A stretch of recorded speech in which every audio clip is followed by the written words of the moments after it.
Those big wireless companies try to lure you in with a new phone just to lock you into a contract. Not Simple Mobile. If you have a great smartphone you love, you can get a powerful nationwide 5G network without the contract. Just text the word BYOP to 611611 to see if your phone's compatible. Simple Mobile. Out with the old, in with the simple. Message and data rates may apply. Visit simplemobile.com/privacy policy for privacy policy and the terms and conditions at simplemobile.com/terms and conditions. Compatible 5G capable device and SIM required. Actual availability, coverage, and speed may vary. 5G network not available in all areas. 5G upload speeds not yet available. This is Jordan Grace, and you're listening to the Social Suplex Podcast Network. BWB, this is One Nation Radio. You better get it right. Rich Latta, James Boyd came to give them life. The Blackest Wrestling Podcast has come to kick all ass and drop it 6 feet if they kicking trash. Word, let me welcome y'all to something different. And if you dig it, man, you should let some friends listen. We be getting it in, this on the regular, dude. Ravish and flow, but this shit rude. See, James don't rap, so I had to break it down. The whole network, man, we coming for the crown. Raps in the columns, I keep them both covered. Making the beats too, so the listeners can bump it.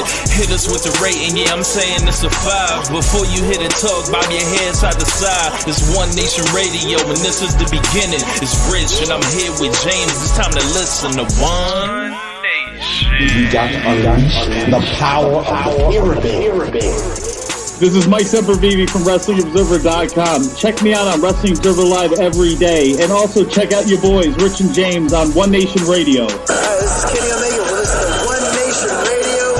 Check it out, guys. These guys know what's up. Big Kenny Omega fans. That's all that counts to me. Goodbye and good night.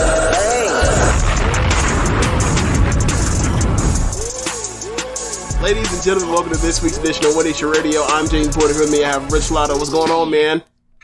Not much, man. Just had a birthday over the weekend and turned 33 years old. So don't feel any older, but just happy to see the calendar keep moving forward, because you never know. Any day could be your last. Like UGK says, one day you're here and then you're gone. Yeah. So I'm only ask you one question. I just want a quick answer. Are you safe?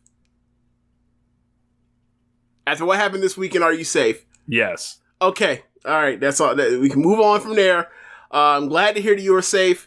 So the last few weeks, because of the WrestleMania talk, the WrestleMania review, the WrestleMania preview, but before it, our solo show covering the Sumo Hall shows from Stardom, we have not talked much about AEW. And I guess it's now our time to catch up and update everybody on our thoughts of AEW from the past 2 weeks. Because there was so much stuff going on, I was kind of, quite frankly, from all the goddamn wrestling, from basically, 1 weekend of 9 hours of pro wrestling, another weekend of 8 hours of pro wrestling, I was burnt out. So, I hadn't watched any AEW, the past 2 weeks, but, yesterday watched last week's, or 2 weeks ago's, Dynamite, Rampage. Just today, I watched last week's Dynamite and Rampage, and I gotta say, this is, I wouldn't say that this is like at the same level of television as what they were doing going into Blood and Guts in the Prudential Center when they were headed there before the pandemic shut it off. Mm-hmm. But like maybe the notch right below it. Like, this is some of the best stretches AEW television, like this 2 week stretch that I can remember. Like, they have like rebounded quite nicely, or transitioning out of pay-per-view into compelling television and progressing storylines forward, and also giving killer matches at the same time. And like, this is almost like embarrassing what we saw, like after Winter is Coming, from beginning of the year. Like, beginning of the year felt like, okay, we got the Danielson. It was like one big match a week, it felt like. Right, and that was it. That's all we got. Now it's like, we're getting, it's not necessarily that we're getting like high-profile marquee match. Like, FTR and Young Bucks is a high-profile marquee match, but underneath that, you're getting Danielson and Trent Beretta. You're getting Adam Cole and Christian Cage. You're getting Wheeler Yuta and Danielson. Like, you're getting a lot of really fun matchups. Jay Lethal and Moxley, you're getting a lot of fun Young shit. Bucks and Top Flight. Yes. Yes, you're getting a lot of fun shit, and it feels more in the spirit of like when Dynamite first started, they were just giving you like, give you a name that you know, a name and you know, maybe versus someone that's really talented that just isn't over yet versus somebody that already is over, and like this match is going to get them, you know, their moment or whatever else, and it's been really fun, and like, you know, even the promo segments with Moxley, with Kingston and God, that Kingston promo was great. The last one, like, like we gonna do this shit like JYD in New Orleans. Yeah, like the Kingston the Kingston and Santana and Ortiz stuff versus Jericho Appreciation Society. That's also been well done. The Warlord beating the fuck out of security and costing the Pinnacle members their matches that aren't MJF, and watch MJF like tried to figure out how he's gonna have to manipulate and massage all these egos that are now realizing that he's a fuck nigga. Like this is really damn good. The stuff with Swerve, like, the threat of a new Pinnacle, like possibly like coming into play. Yeah, the Swerve and Keith Lee versus Team Taz, that's been fun as well. Yeah, man, there's a lot of good stuff going on right now. Like even when people are kind of just you know, doing something to just kind of keep their face in the game, like watching like not Death Triangle, but the House of the Black Throne just murder people at times. That's still fun. Like the way, dude, what Hangman straight bitching Adam Cole last time we saw him. The championship celebration where they steal the belts and then they celebrate and then they get them back, where they just the Bayface just punked the heels. That was great too. Like, yeah, it's been a lot of fun. It really has. Yeah, man. So, I guess like let's take it from from March 30th. We'll start CM Punk and Max Caster. Max Caster comes off the rip with the Will Smith line. This was directly after the Oscars. I thought he fell short on this one. He did it in he used it as a setup bar bar. one. Yep, he used it as a setup bar instead of the punchline bar. I was like, nah, I'll slap you in the face like Will. No, man. Like, and like that should have been his second bar, and then he'd have been off to a much better start. You know, kids these days, they ain't got no psychology, you know. Yeah, that man may be 1 year younger than me, but I don't think he had the best rap verse that night, and then he just had an alright match with CM Punk, especially compared to the shit he gave Samoa Joe. That killed that, bro. The one he did with Samoa Joe, it was like that's one of his better ones. Like light him up, smoke him, like open the pack, Yeah, like he gave him. Look, that man was like, "What they gonna give you in the match? Nothing. All right, I'm taking everything before this bitch." Yeah. He like, I'm leaving here with something. I'm flying away. I'm leaving here with something. So indeed. Definitely, indeed. So after that, CM Punk was doing like a title belt pose. He's been doing this every once in a while. Shivani asked what that means. He asked the fans what it means. Punk says he doesn't know who the champ is going to be between Cole and Page, but he knows before his time is over in AEW, there's going to be more gray in his beard. There will be more scars on his head, but he will be the AEW World Champion at some point. I like how he asked the crowd, who had no way of answering this correctly in one like United Front.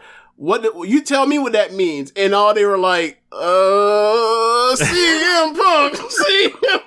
We don't know what to say, nigga. What do you expect us to say? You want a title shot? You want the next title shot? The next big show? You want a title shot? The next big show? Like, what are we supposed to say to that, nigga? What are you doing? Yeah. It was just funny. I saw that crowd like they were looking around like, CM Punk. When in doubt, just chant CM Punk. I mean, that has been the case for about 8 years now. Yeah. So after that, MJF was backstage with FTR, and FTR and Mark Sterling was putting up pictures of Wardlow, saying, "Security, please watch out for this man." MJF says he does not exist, but the Pinnacle does. they're going to get some wins starting tonight with FTR. Dax Harwood came in and he told MJF he was their friend, but Wardlow's our friend as well. Then MJF immediately throws Wardlow under the bus, says, I don't want to, I don't mean to talk, but, Wardlow be talking shit about y'all, So immediately, and is obviously not genuine, completely inauthentic. It's MJF, pretty much. Yes. He asked them to put their hands in, and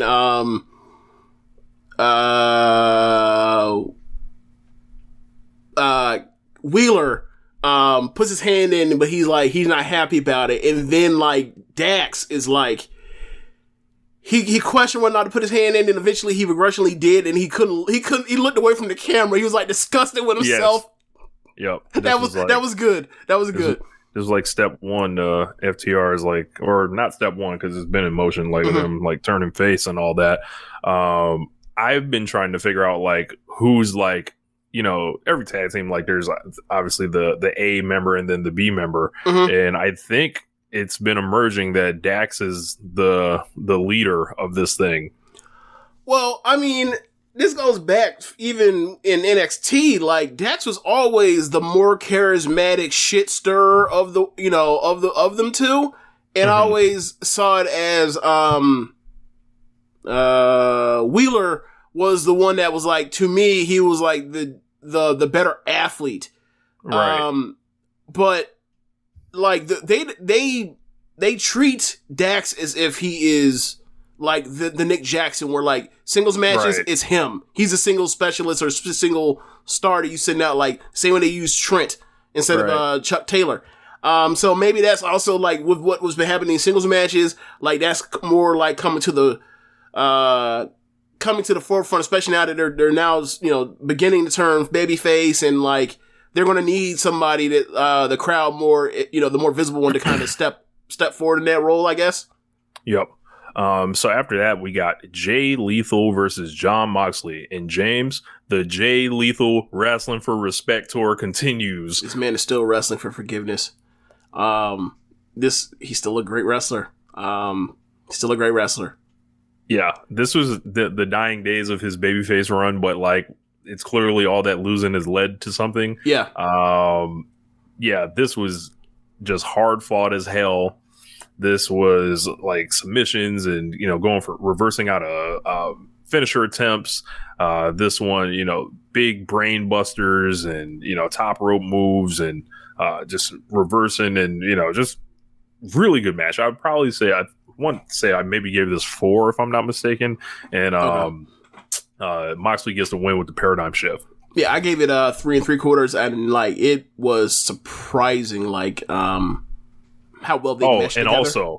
And also, Jay Lethal exactly as over as Jon Moxley was. Yeah, he got dueling chants, and then we'll get to it to Rampage, from Friday. But the dueling Yuta and Moxley chants, I don't know what it is about Moxley, but him playing this big leaguing bully is getting motherfuckers over. It really is. Danielson is too, but not to the extent of these Moxley matches so far from what I've seen. I think the Page stuff kind of got people to, to actually really boo him as opposed to just be we'll boo you because you're asking us to. I think he actually really has some heat. Yeah, and this is kind of what I was concerned about with him. If you remember a couple weeks ago, I was wondering, I was yo, they got to kind of figure out with Danielson, because I still feel like Moxley is clearly still defined as a face because he really hasn't said too much different, but Danielson was leaning in very hard into the the real wrestling stuff, the going against Hangman real hard and stuff like that. And then with the stuff with Moxley, it was it feels like you're being sneaky, there's something that just isn't lining up or whatever. Well, and if he's gonna be a heel, it's go even harder that way.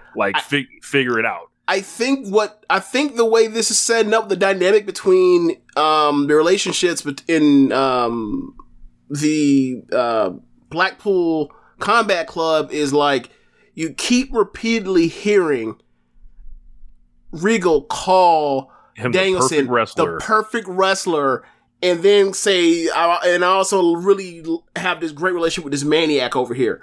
And like, the way that Moxley is responding is like, they're more in tune. Like, Regal is definitely more in tune with Danielson, and he's like doing commentary on all Danielson's matches too, and not Moxley's. I didn't peek that, but yeah. And like, I gotta say, listening to Regal call these Danielson matches have been a fucking blast, especially with the one on Rampage with Taz was there. Like, Taz, I don't know what it is with Taz, but you get Taz with a special guest commentator, that's like someone that he's known for a long time, and like, it seems like he just enjoys having his buddy call that match with him. Like when Jericho and then Taz, like when normally Jericho does Rampage commentary, like you can see Taz like really enjoys Jericho's being around. They just like, you know, they're almost trying to pop each other. And like, maybe not the pop part with Regal, but like he clearly like enjoys and respects his opinion and everything. So, but yeah, like back to like definitely like it feels like this thing where like Regal and Moxley respect the hell out of each other. Therefore, Moxley almost like a dog and just due to respect is like with him because he called and he came. He's like, I respect you so much. You called, so I'm here. But it seems like I feel like as this goes further along, you will see the machinations and the cahoots. And you'll see that Regal will more favor Danielson, and then like when it comes down to when he has to pick one, he's going to pick Danielson, and then Moxley will be the avenged baby face going out for blood. Like, in the long term, I'm not saying this is going to be in 3 months. I'm not even saying this is going to be in 6 months, but I could definitely see a year from now, he'd be like, they look at each other. This motherfucker is collateral damage. Get him out of here. Yeah, get him out of here. Plug on him. Yeah, you know? Like basically treat him how Stephanie said to Triple H, like, "Hey man, get Orton out of here. It's enough. We got Seth. Get him out of here. It's enough." And then we got Wheeler Yuta now, something like that too. Yeah. So FTR versus Gun Club. All it took to turn FTR into faces was stick them next to the Gun Club, next to the Ass Boys. Boy, invaluable. Apparently the Ass Boys. FTR whooped that ass. Got the big rig on one of them boys. I don't know which one it was. On Austin. It was on Austin. Because I write this down on my notes, so I remembered it was Austin. So FTR wins the match. Then MJF comes out to celebrate with him, but for some reason there's like a little bit of tension. They shove each other, but you know they eventually like kind of make up backstage. Yeah. Well, in the middle of the match. That's when you get the first like Wardlow appearance. Like Wardlow shows up, they cut to the back. He's throwing around security a little bit, and then he gets out to the front and like it's distracting the match. And ultimately, Dax ends up getting the win. And because the match is distracting the match, like when different Max. When MJF comes down and tries to raise Dax's hand, Dax is like, "Nah, man, I told you I wasn't with this distraction and bullshit. You interfering in my match. You fucking with my money. You fucking with my family." He was pissed. So then, like, he was able to defuse him for that time, MJF. So, but, like, you see what's brewing. Like, Wardlow is bad for business. Yeah. Or bad for their business. Yeah, and this will continue. Yep. So then we had the Jericho Appreciation Society backstage. Jericho said he's the influencer. Nobody else can join. If they ask, they can GFY. Then Daniel Garcia, Mox, Santana, Ortiz, and Eddie Kingston. Then they look behind the curtains and they look behind the other one. All these boys were standing there ready. So it was a jump zone. Well, the first one was, like a week before, they were doing the thing where it's like peekaboo behind the thing, like, see, they're not there. And then, like, I guess this week, one of them looked, and then the other one, one of them told Hager to look. Hager opened up that blind and got hit with that fucking speedball right between the fucking eyes. And, then it was on from there. Yep. So they brawl all down the damn ring and everything else, like, and eventually, Jazz takes control with the numbers game. They work it out. Jericho gets a hold of Floyd. What's up to Floyd? And and beat down all the the Boricuas, I'll say. And Jericho pulled out the leather strap and he nailed the Judas effect on Kingston. Feels like there may be a blood and guts coming with these guys eventually whenever they can add 2 more members for Kingston. I'm sure they won't have to look far to find them. One thing that I wanted to point out when you mentioned the belt, like it reminded me of Jeff Hardy sometimes when stuff with belts, because he has that studded belt. So it's like, when you get hit with that shit looks even more painful, and probably is more painful than like a regular belt. So it's like, when he cracked him and Kingston made him face, I was like, God damn, oof, rough. Then we got Mark Sterling. He was backstage. He went with Jade. He's back there with Jade. Said he got Jade a great opponent for her 30th win, and he brings out the librarian. And then Jade is like insulted and like, what is this shit? And get cut the shit mark for one. And then we gonna go with, you better give me somebody real, essentially. Then Mark says we'll go to option B, and he doesn't want to spit out the names. Like, and essentially she tells him to say it with his chest, little nigga. Like that's what she says. Essentially. And then he says Marina Shafir, and I feel like these were the seeds for the Jade babyface turn, which is on the way. I mean, she can do whatever she wants. She's over as hell, so it doesn't really matter. But yeah, it's easy. They just use Mark Sterling to like, turn her or whatever. Be like, oh, you don't believe in her? You trying to give me these setups? Like, what, you don't think I can win? And then like she just keeps, whatever. And yeah. I think also, given what I saw with the Brit thing, like, it seems like maybe this is just that particular case, but it seems almost like if something gets over in the women's division, they're like, I ain't finna fuck around and change no dynamics to fuck around and mess up the equation. Like, cause Brit was getting baby faces, the hell out of here. Swallowed. Right. And it was like, why do you just turn her babyface already? And they just refused to do it. So it's like, maybe I'm thinking about that history of why I don't think that's what they're doing. But that could very well be it. Either way, man, it's gonna work. Yeah. God bless Jade. Like, right. We'll get to it, but it seems to be a continuation of Jade versus that karate shit. So that's also. Yeah. Yes, I loved it, by the way. So up next we had Bryan Danielson versus Wheeler Yuta. This was also an awesome match. Like the rise of Wheeler Yuta continues. Danielson stomps him, gives him a power driver, locks into submission. Bryan is pissed in this match. He's like, he can't believe the audacity of Wheeler Yuta. Yeah. Why don't you just roll over and die? Yep. So, Danielson with another win. What did I give that match? I gave 4 flat stars. I could have sworn that match is good as hell. Yep, 4 stars. Danielson does something. We'll talk about it in the match on Rampage, but like, he did something in that match. I was like, God, like, he's even doing this, like, protecting himself, and he's still fucking great. Like, besides just the hand, the arm push topes and like the corner drop kicks or whatever else. Like, he's even on his bumps, he's finding a way to give himself space to not, jostle his head or fuck up his neck or anything like that. He's the best, just the best. Then we got Cole and Red Dragon. They have tapes on the championships. Red Dragon has the tag belts. Cole has the AEW title. They look like absolute geeks with these things. And Cole says the actual champions aren't here tonight because they weren't invited. And we took these titles essentially because Cole needs AEW or they need a new era to take control.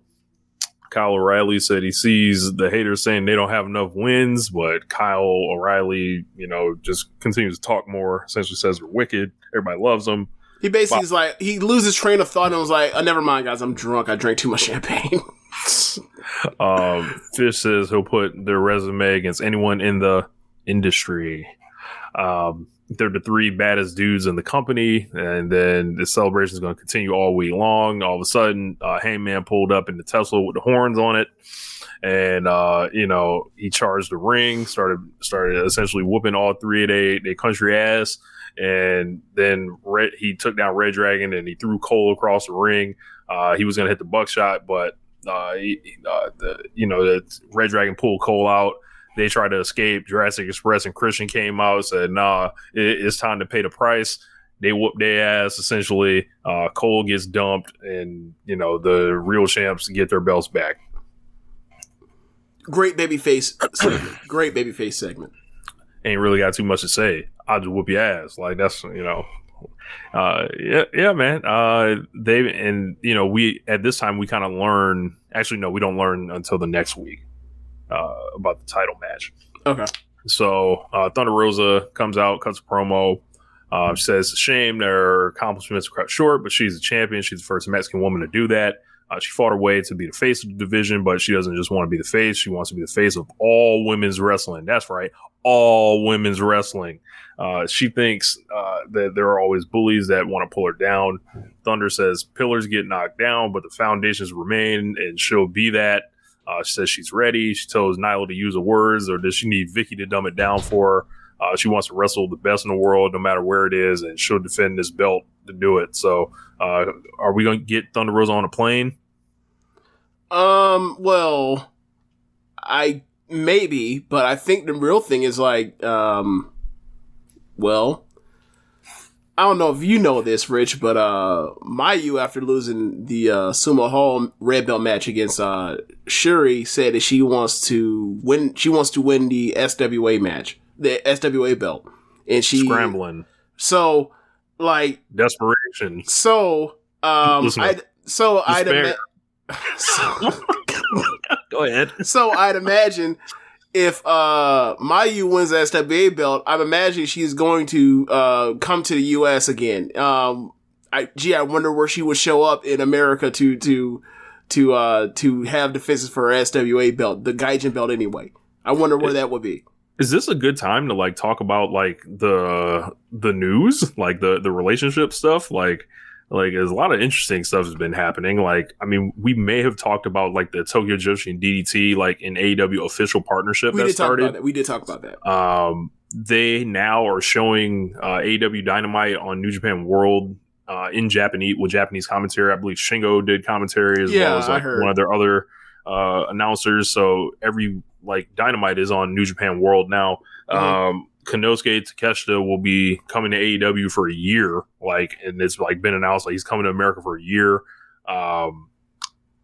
Very excited about that. I was very impressed by him the last time he came. Obviously, checked out some of his work in DDT. He had an awesome match this summer, I believe it was with Jun Akiyama, if I'm not mistaken. Jun Akiyama. He did. Yeah. My first time ever seen him was last year at the Cyber Fight Festival when he had the match with him. It was him. And I can't remember who his tag team partners, but it was versus Kiyomiya and Kitamita from Noah, and that match was sensational. And the people all the praise he gets as being a top of their ace, he deserved. He's great. Regardless, never mind that undercard stuff you've heard of and seen from DDT or whatever else. They got a number of guys that can go at the top level. He apparently was the best of them. Obviously, there's someone like Tetsuya Endo as well. Yeah. So it's going to be interesting to see how they use him. It's a really big moment, I think, in the promotion's history as far as if you do something good with Takeshita over the time you have him, that's building confidence that other people can send, wrestlers to AEW. And I think that he will be pretty much looked out for because he's essentially Kenny Omega's young boy. He's going to have him kind of advocating for him. I'm sure they'll I was listening to Joe Lanza Q&A. There was someone that wrote in and said, what did they think of the idea of putting Don Callis with Takeshita to begin with or whatever? And then basically Takeshita doesn't really know this guy's a slime ball essentially, and he's kind of this reluctant kind of heel or whatever, and eventually he turns babyface over some point, and he has a match with Kenny eventually and whatever. But I like that idea that person pitched, but I'm pretty excited to see him wrestle against whoever. Like, I would love for him to win the TNT title at some point. Yeah, I mean, I think it all. I don't think they probably have those kind of plans locked in place, but I think the thing is like they want to try to showcase him and then go from there. And like, you know, AEW fans are more accommodating to people. Like, as long as you come out here and get good ass matches, you're going to get over. And you know, given how good he is, that's not much of a worry. Yeah. I think there's like tons of matches for him, so very excited to see that come in, and that, you know, partnership I think is pretty much locked up now. Like, essentially, I think you can call it official. Like, they're airing just AEW on New Japan World, and is it Rampage as well, or is it only Dynamite? I think it's just Dynamite right now. Okay. Well, I'm not sure, but it feels like the elusive Super Show isn't that far away. I'd be interested to see it. You know, we'll see how it goes, but this is very big news because, you know, think about where these companies were 3 years ago at this time. Lots of changed circumstances since then. So like with the, I think you were in the middle of all of this.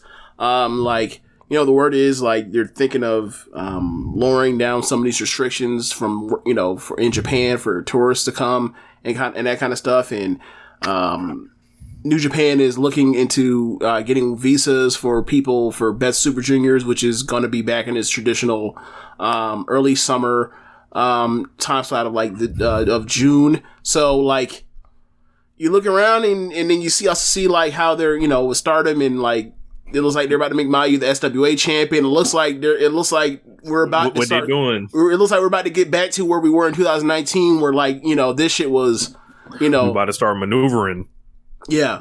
So it's gonna be real fun to see where this all ends up, because like before the pandemic, like Tam and Mayu were going to go, like, you know, they did a couple dates in California, but like they were going to come to Ring of Honor in some capacity. I think they were going to be a tag team or whatever else, but it just didn't work because the pandemic hit. But yeah, like with that, and also like, you know, some of the slots that are available for Best Super Juniors for AEW wrestlers, and, you know, the G1 for AEW wrestlers, like there's a lot of stuff to do. Like, you know, you got Minoru Suzuki over here as a Ring of Honor TV champion. Out. Yeah. So like, there's a lot of stuff. Like, we're about to get Samoa Joe versus freaking Minoru Suzuki. That's gonna be, jeez.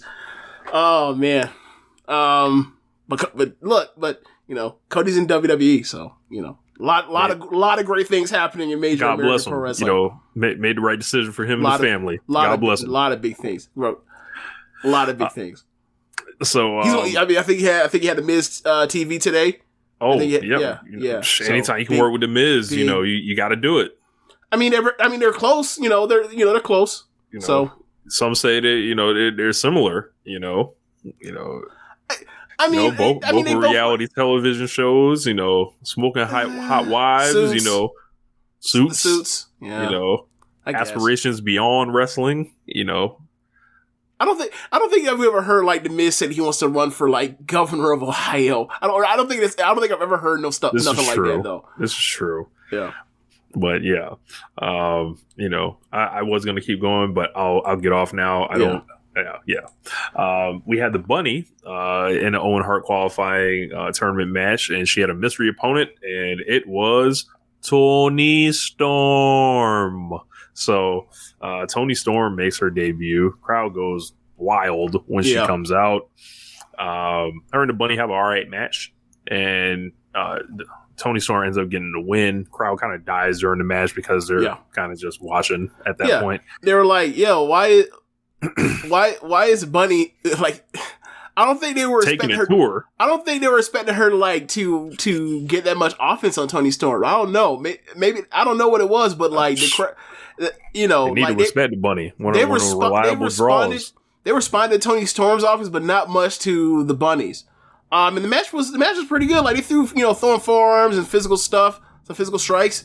But you know, ultimately at the end, Toni Storm got her out of there with the Ground Zero. So the original Ground Zero, not the one that they, you know, made her drop because like can't do power drivers in WWE. So that was fun.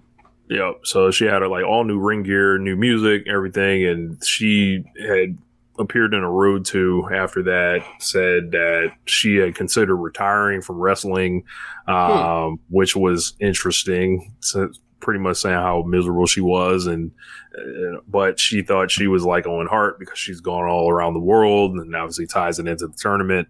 So it'd be interested to see how Toni Storm is used. I think she leaps ahead of a lot of people. She's essentially a lock to get pushed, I feel like. Yep.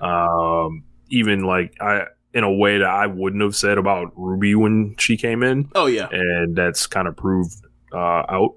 I would say, Toni Storm is a threat to win either championship. Oh yeah. If you are Tony Khan and you saw these indie shows from in the UK, and watching Rev Pro, watching Progress. He's familiar with Toni Storm. He's seen her a few times. So like, yeah, that's probably like, when the UK, NXT UK started or whatever else, that was one of the things. It was like, oh yeah, Toni Storm would be like, the ace of that division. Like, I don't think she was necessarily the ace, but she was definitely like, her and Rhea Ripley were two top stars in the women's we division. Thought it would be Toni Storm, and then they just kind of picked Rhea Ripley, and it was like, wow, you really picked Rhea Ripley, because I would think for me at least, it was like, okay, Toni Storm's like the person that's already been like had the huge name everywhere, and Rhea Ripley's just this person they have that's won the Mae Young, semifinalists in the first Mae Young Classic, won the second one. Like they treated Rhea like. She was like her. They treated her kind of like they were holding her off, and then they picked her instead. And it was like, oh, okay, maybe they just want to get back to Toni Storm because she's the ace. She'll eventually drop it back to Toni Storm, but it didn't go like that. Right. And also, like, I think Toni Storm also when she's in NXT UK, like they did that, or she was also like wrestling other places. She was still going back to Japan at the time. Like she was doing Sennight. She did Sennight Girls for a trip. She was still did her tours in Stardom before, Bushiroad bought Stardom, and then WWE said, fuck them. But yeah, like it was, so it may have been a situation where like, they liked Rhea, they liked Toni Storm. Rhea was, was more, more interested in moving over faster, moving over to America sooner. So like they tracked her first, and they were like, well, all right, once we, we'll give her the belt first. She's the heel. We'll have Toni Storm be the babyface that eventually conquers at the end. And then she'll be her run with it. And that's kind of how that worked out. And then like, it was this weird thing. It was like, where is Toni Storm? What the fuck, what you can say about a lot of people in NXT UK, like, where the fuck are they? What are they doing? And they eventually brought her over. And then by that point in time, it's like, all right, EO got hurt. They turned Toni heel. And then next thing you know, it's like, all right, so they're slow playing it, and then they immediately move her into the main roster, and then they did what happened with the main roster where she was like, I want to get the fuck out of here. So, I think maybe it was a hesitancy if she just didn't want to actually, she really did not like their style, but she was like, but this is going to raise my profile, and she kept going with it. Like, I mean, I'm already speculating where it is, but like, the further and further they went with her, the more and more it seemed like she was less interested in WWE. And it seemed like a lot, like obviously there were a lot of things outside of the ring that always felt like were holding her back in that promotion. Like she showed up here, I would say probably in like the best condition I've seen her in a long time. All new look essentially. And, she's a star, man. Like it's very easy to figure out with her. I think, there were only so many spots, that were on the horizon in WWE. Yeah.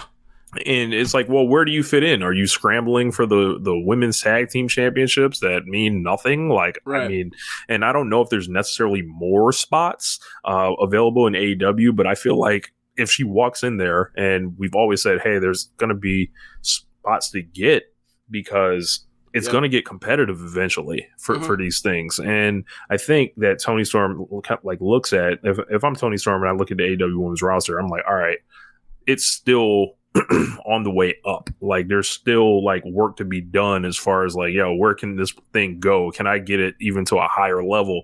And WWE in comparison, like they're one call away from bringing Ronda Rousey back and, moving you out the way or whatever.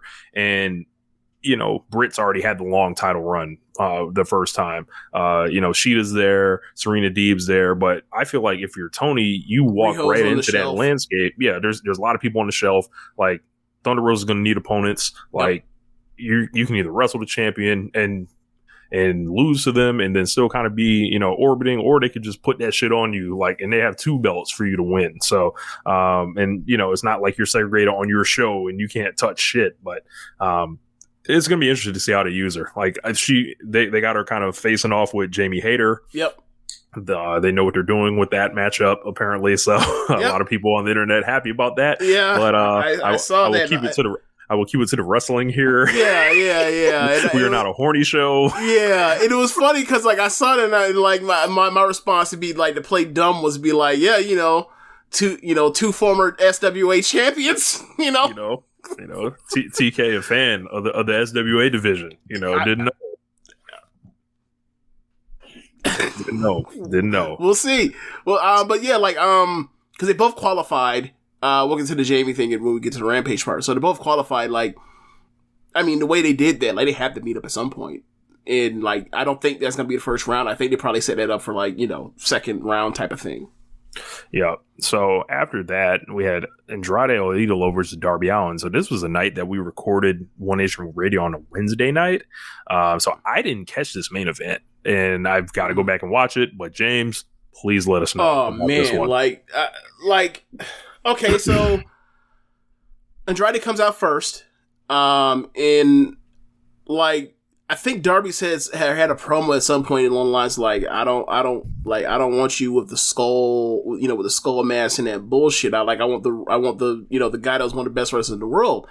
So Darby, and I don't want Jose and AFO and all that bullshit. So he tells, so Andrade comes down, he takes off the mask, takes off the suit deal, the tearaway suit, and then he tells Jose to go back up the tunnel. So Darby comes out with Sting. He fist bumps Sting. Sting, goes back up the tunnel. Darby comes down on the skateboard down the tunnel. That man took one step off that damn skateboard at the bottom of that ramp, and it caught a fucking tornado from Andrade. And then Andrade from there is just bullying and throwing this fucker around. And Andrade looks as big as I think I've ever seen him. To where the announce team fucking lies their ass off and says, he looks like, or I think they say I think word is that he's coming in at 241. I was like, okay, his traps are huge. His arms are huge. His lats are fucking huge at this point. Look, there is that, hey, I've left WWE. They probably told me I was too small. Right. Murphy's kind of got that same, or Buddy Matthews got that same kind of deal. Absolutely. Ain't nobody going to tell me I'm too small no more. So right. But the thing is, when he first came up, he was already gigantic compared to what he was in WWE. I think this was the biggest I had ever seen him. Right. Mm-hmm. And that being said, he's 5'9". He's not no 2'4". You can't even. It was an outrageous lie. If you want to embellish to say that he's huge, you say he's 225. You don't say that he's Sorry, who's 220? Who's 240? Bro, Hangman's 220. He's built at 220. Yeah, that's my. You know what I'm saying? Build at 220. I'll put it this way, right? Trying to think of somebody that's bro, most NFL running backs aren't even 240. You know what I mean? Right. I understand that Andrade might be as big as Dalvin, might be, more muscular than Dalvin Cook, but Dalvin Cook ain't even nowhere approaching, and he's 5'11". He's not 5'9", right? So it's this is an outrageous lie you're telling. If you want to say he's 225, I'll be look, you can kayfabe that. 241 is nah, man. Absolutely not. 241. I'm trying to think of somebody in that range. When I get down and cut down and weight to where my abs show, I'm 245. Yeah. No, I'm 6'4". Get the fuck out of here. No. But, anyway, so But anyway, like, the whole match was Andrade is throwing this little kid around, and you know, classic Darby. Darby's fighting back, and they get to a slap battle that's out of this world. It's probably the best slap battle since Tam and Julia. they just paintbrushing the shit out of each other, and then Darby goes to fire up and hit him with a big charge. And Andrade outpaces that man, one of them Kenta slaps, and I was like, yes! So, I forgot what the end was, but basically, like, they shot Darby a little bit of bail, and Andrade happened to win at the end, and it was continuing the feud with, you know, AFO and Sting and Darby and the Hardys, and, like, the match was just super fun. Like, I thought that at its peak during the slap battle, like, I was like, this might be this might, like, if, you know, goes the way it goes, to be a 4.5-star match. It cooled down after that, but it was still a fantastic match. I ended up giving it 4 stars. I loved it. I want another match. I want a decisive finish. This was obviously, this wasn't like a disaster of a finish, but like, I want another match between them to settle it fully. So we roll right into Rampage. We had the Young Bucks versus Top Flight.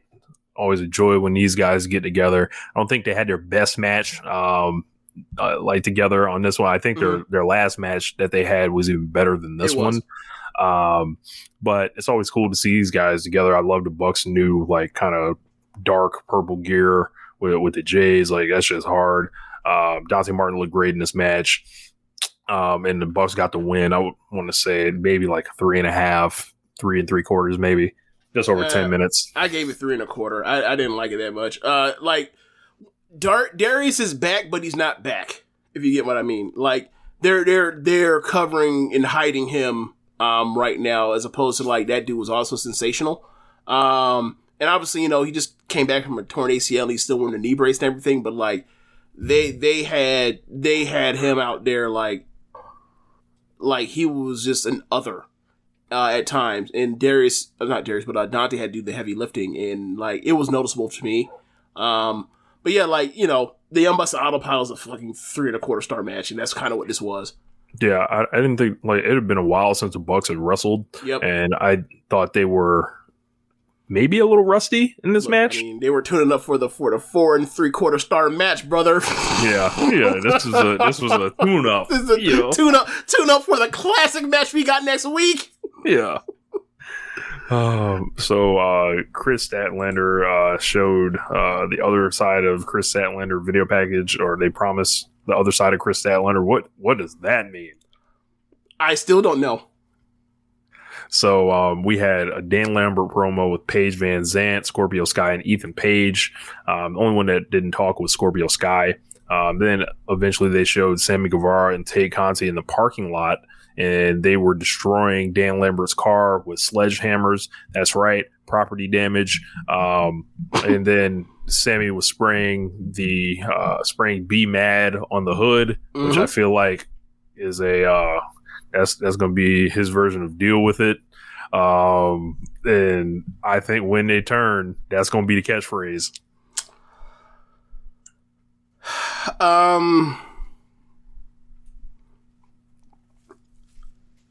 I thought American Top Team was based in Miami, right? Yes. Why would Dan Lambert care about you trashing his rental? Guess he got to pay for it, I guess, or maybe he didn't get the insurance. I don't know. Okay. I didn't click the box. Fuck. Like, yep. Okay, fair enough, yep. I guess. Shivani interviewed Hook, but he got interrupted. Of course, Hook doesn't say a word. Danhausen is there. Danhausen attempts to, he said he's here to make the human monies and curse people. He tried to curse Hook again, but it didn't work. So Danhausen, further in disbelief that the curses are falling short. I also cannot be cursed. Let's just put that out there. And then Hook brushed it off and just walked away again. So yes. When memes collide.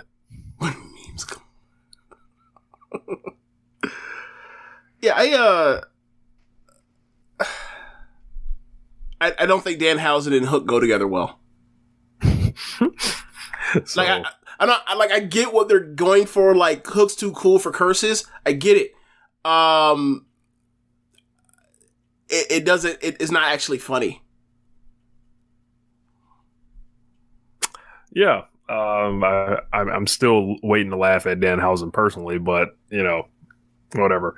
House of Black take on Uno, Grayson, and Fuego del Sol. So Matt helping out their masked brethren, even though Stu doesn't wear one. House of Black. I saw a GIF of somebody kicking Fuego out of the air. Yes. This match.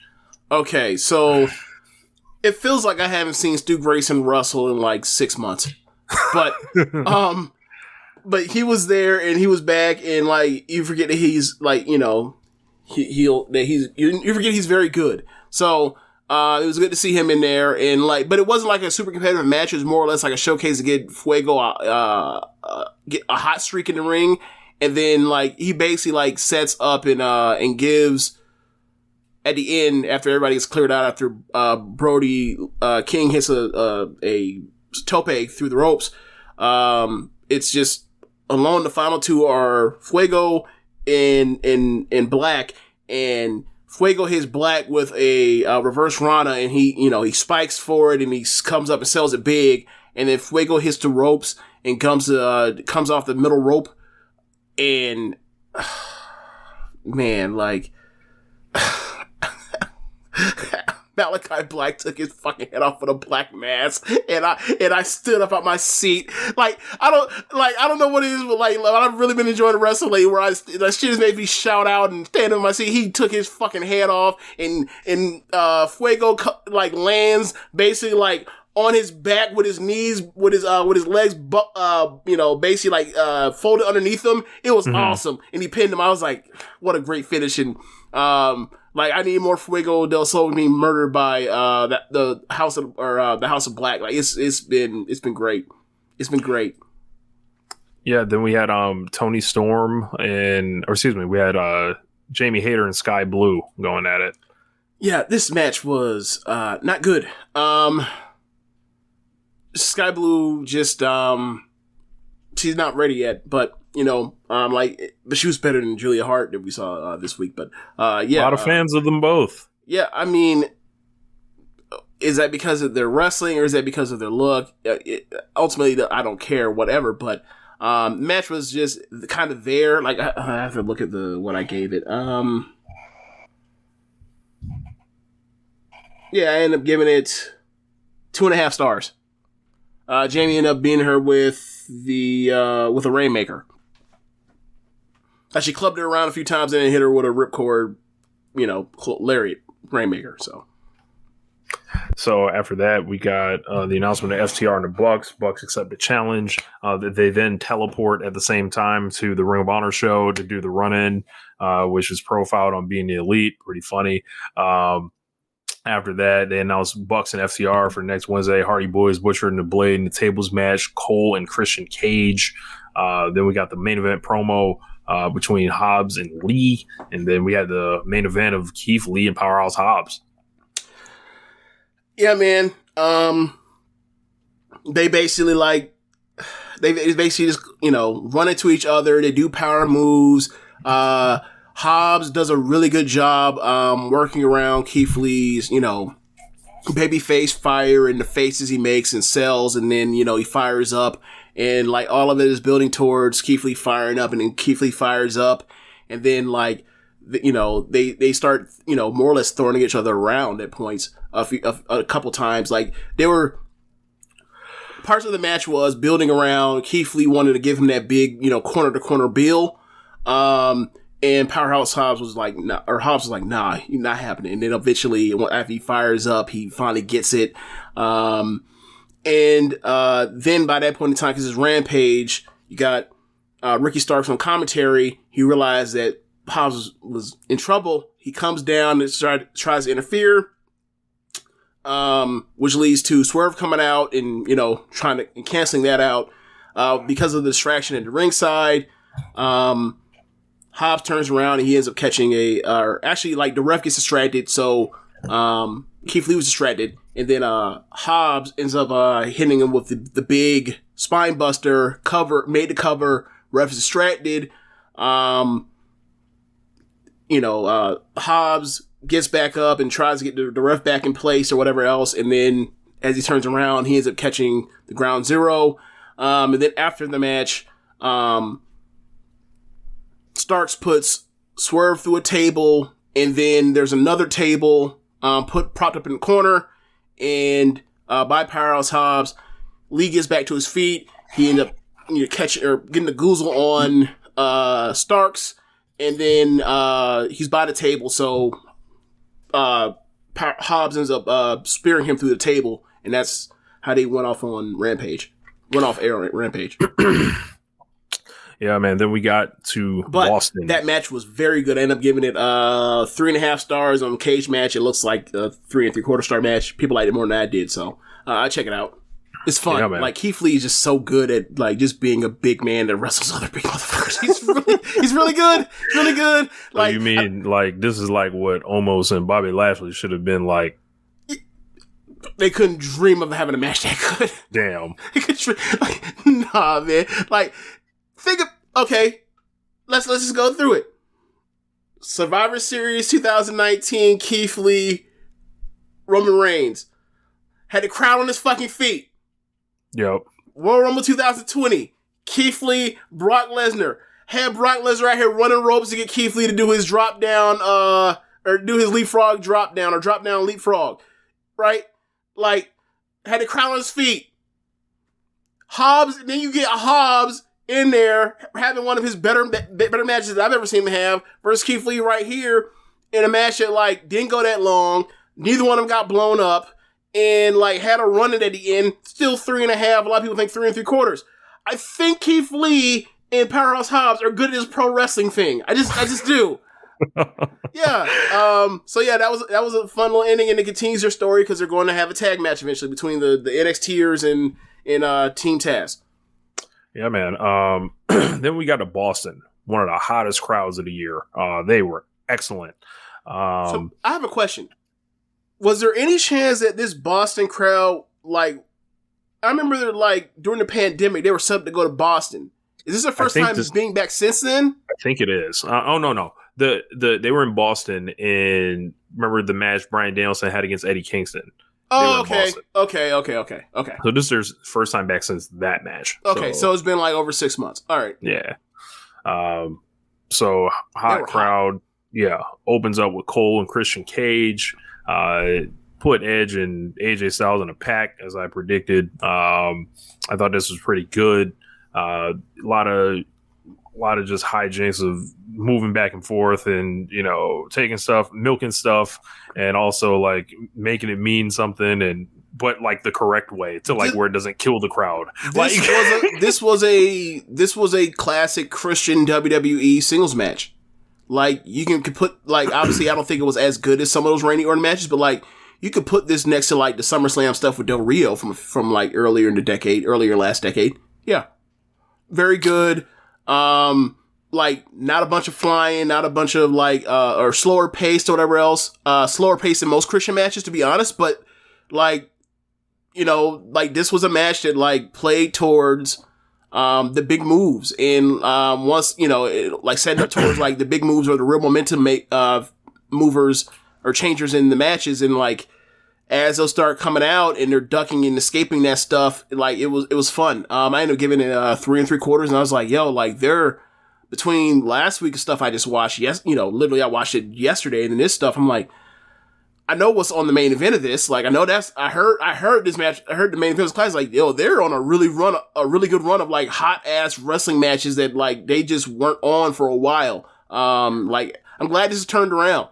Yeah. like we were talking about the slow start they had. Well, not no more. Yeah, at the beginning of the year, like that pay-per-view changed everything. They if there was one minor complaint I had about the match, I would probably say the need to, like, if Cole's like going in there and about to fight Hangman, he needs to go over Christian harder. He doesn't even need to cheat to beat Christian. They don't need to do the shit where he turns into a dummy and forgets to lower his knee pad or whatever to make sure Christian can kick out of his finish and stuff like that. It's like, no, man, just like be more definitive, I think, in the win. But I guess it's just, I think that's just what the need to protect they feel the need to protect Christian for whatever reason. I don't know if it's about protecting Christian as much as that's just what Adam Cole does. Like like when he's a heel, he just doesn't he doesn't beat people like that are even close to his level clean. Like I think he's obviously he's a CZW guy. That's why he does so many death matches. But like I think he has that mentality in his matches. You look at it like from what I've seen of him is over the last 6 or 5 years or whatever, is like. Unless it's like, somebody he's just on a whole nother level, then he's just not going to beat clean when he's a heel. Like, he does not, he also wrestles that way to try to shine babyface in that way. Like, I think it can get frustrating at times, but like him giving somebody a low blow and then like kneeing the back of their head off, like, I mean, that's pretty low on the offense of the kind of, the offenses I've seen Adam Cole and the lengths I've seen Adam Cole go to cheat in a match to win. So, like, it didn't really bother me. For AEW, I get it. But for Adam Cole, that's kind of light. So, Hangman came out after the match, rolls in the ring, straight bitches Adam Cole. Like, this is like the Hangman. I'm like, hell yeah. Like pump my fist, rooting for. Like, yep. Shoves him in the face. Basically says he's gonna whoop his ass, get his affairs in order. That was almost like, hey man, put your nuts on the table or whatever right now. Like, yeah, this was awesome. Crowd goes insane for Hangman when he comes out, and yeah. We're set for a Texas Death Match next week. So a match that Hangman was kind of afraid of and hesitant about. He's gained confidence in it and now is using this to torture somebody. So he's going to beat the shit out of Cole again. Yep. Yep. This is all part of the program. Like Adam Cole came in and said, I'm going to help put this fucker over. Yep. So, yeah, man. Then we got a video package of Jay Lethal attacking Jonathan Gresham at Supercard of Honor, kind of setting up, showing Sanjay Dutt, who already kind of worked for AEW anyway, backstage. I didn't know that. Yeah, he quit WWE and became an agent there, like in AEW, like the next day or some shit. Like it was weird. Like I only knew about I only knew about when he left WWE. I didn't know about him signing on. But whatever. Like he was, that's between Ring of Honor and TNA. Like that's what we know him for. So like, of course, like it doesn't shock me that someone like Christopher Daniels picked up the phone and get a call to try to get him in there. Yeah. So essentially, he's an on-air character now, kind of managing Jay Lethal. They go way back. They told us from early days in Ring of Honor. They start cutting a promo on Samoa Joe. We see Lethal has the button-down shirt on, a little bit different than his normal kind of presentation. And the Jay Lethal charismatic promo is right there. So it's going to get real hard for people. Like, they're going to start letting him win now, James. Now that he's a heel. Yep. He's going to continue having good-ass matches. It's going to get more awkward. It's going to get more... Yeah, it is. Like, a lot of people like, he might have to touch the belt at some point. Like he might have to touch the TNT title at some point. Look, I'm not going to get into what they do with him. All I'm saying is, like, this is definitely going to turn into a Riddle situation where, like, people are going to be like, yeah, he is scumbag, but that's a talented scumbag. Like, like that's what it's going to, he is going to continue to out wrestle this. He has not missed. He's going to continue to, he is figuring out a way to for the fans' perspective, to out wrestle like the I can't even say his baggage. That's too low stakes of what he what he's been but he's going to do it. He's already mostly beaten it already. He's wrestled that level, and like people are doing changes with Jon Moxley. Oh man, like he's about to do this thing with Samoa Joe. Yeah, man, like there are gonna be a lot of people that is gonna pretend that shit never happened. Gonna be a lot of them. It is gonna happen. It's gonna happen like over the next few months. Yeah, I can already see it happen. I mean, it's already started to happen, right? Like this is why people were like, "Why they even let him in?" Like it's gonna get. I think it's gonna not. It's not even gonna get louder on that side. It's gonna get louder in the people going hard for him side as well, and it's gonna be like, which is like, why? Why? Like they see him as an accused, even though he's the one that's being accused. So good, he wrestles too good. There's no way he could have done that. What? What kind of sense does that make? Sit your dumb ass down. It's going to get real loud and real stupid. I'm going to just kind of watch the guy and evaluate his wrestling, and I ain't rooting for him. Look, he had a good ass match. Look, the end. Look, I will keep saying that the respect tour rolls on. Like that's that's all I got for you. Yeah, like that shit's a mess. That shit is a mess. Owen Hart qualifier. We got Samoa Joe against Max Caster. This ruled, I thought. Obviously, the rap verse we mentioned earlier with Caster, probably one of his best ones in the promotion. Just like line after line of just slick stuff and like just all the timing and everything, kind of just working out right, falling into place for him. You're not tough. You're injury prone. I'm trying to think what else. There's a few other lines. He was the champion. Like who's beating him in the ratings? I think that was Adam Cole, but I'll let it slide. Yes. I think by the time Samoa Joe was champion, they had moved to Tuesdays. Yeah, but whatever. Yeah. Still works. Yeah. There was a couple more lines in there too, but look it up. Go out of your way to hear this one. They tweet all of them out, so you can't miss it. But Joe brings back the Muscle Buster in this match, kind of modifies it a little bit to let him go and release the legs, so it's not so much of a neck bump. But I'm glad he can do the move again. It adds a lot to him, I think.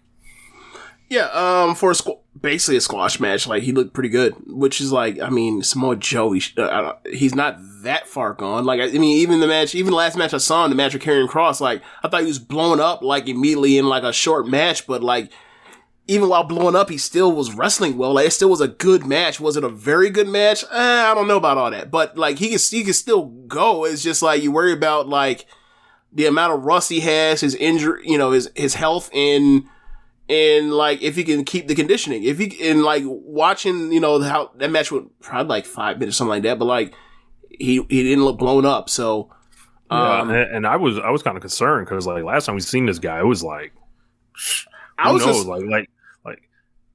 concerned in the middle of this match because he walked out and he was already like pink or red or purple or however they phrase, like he already like looked a weird color coming out.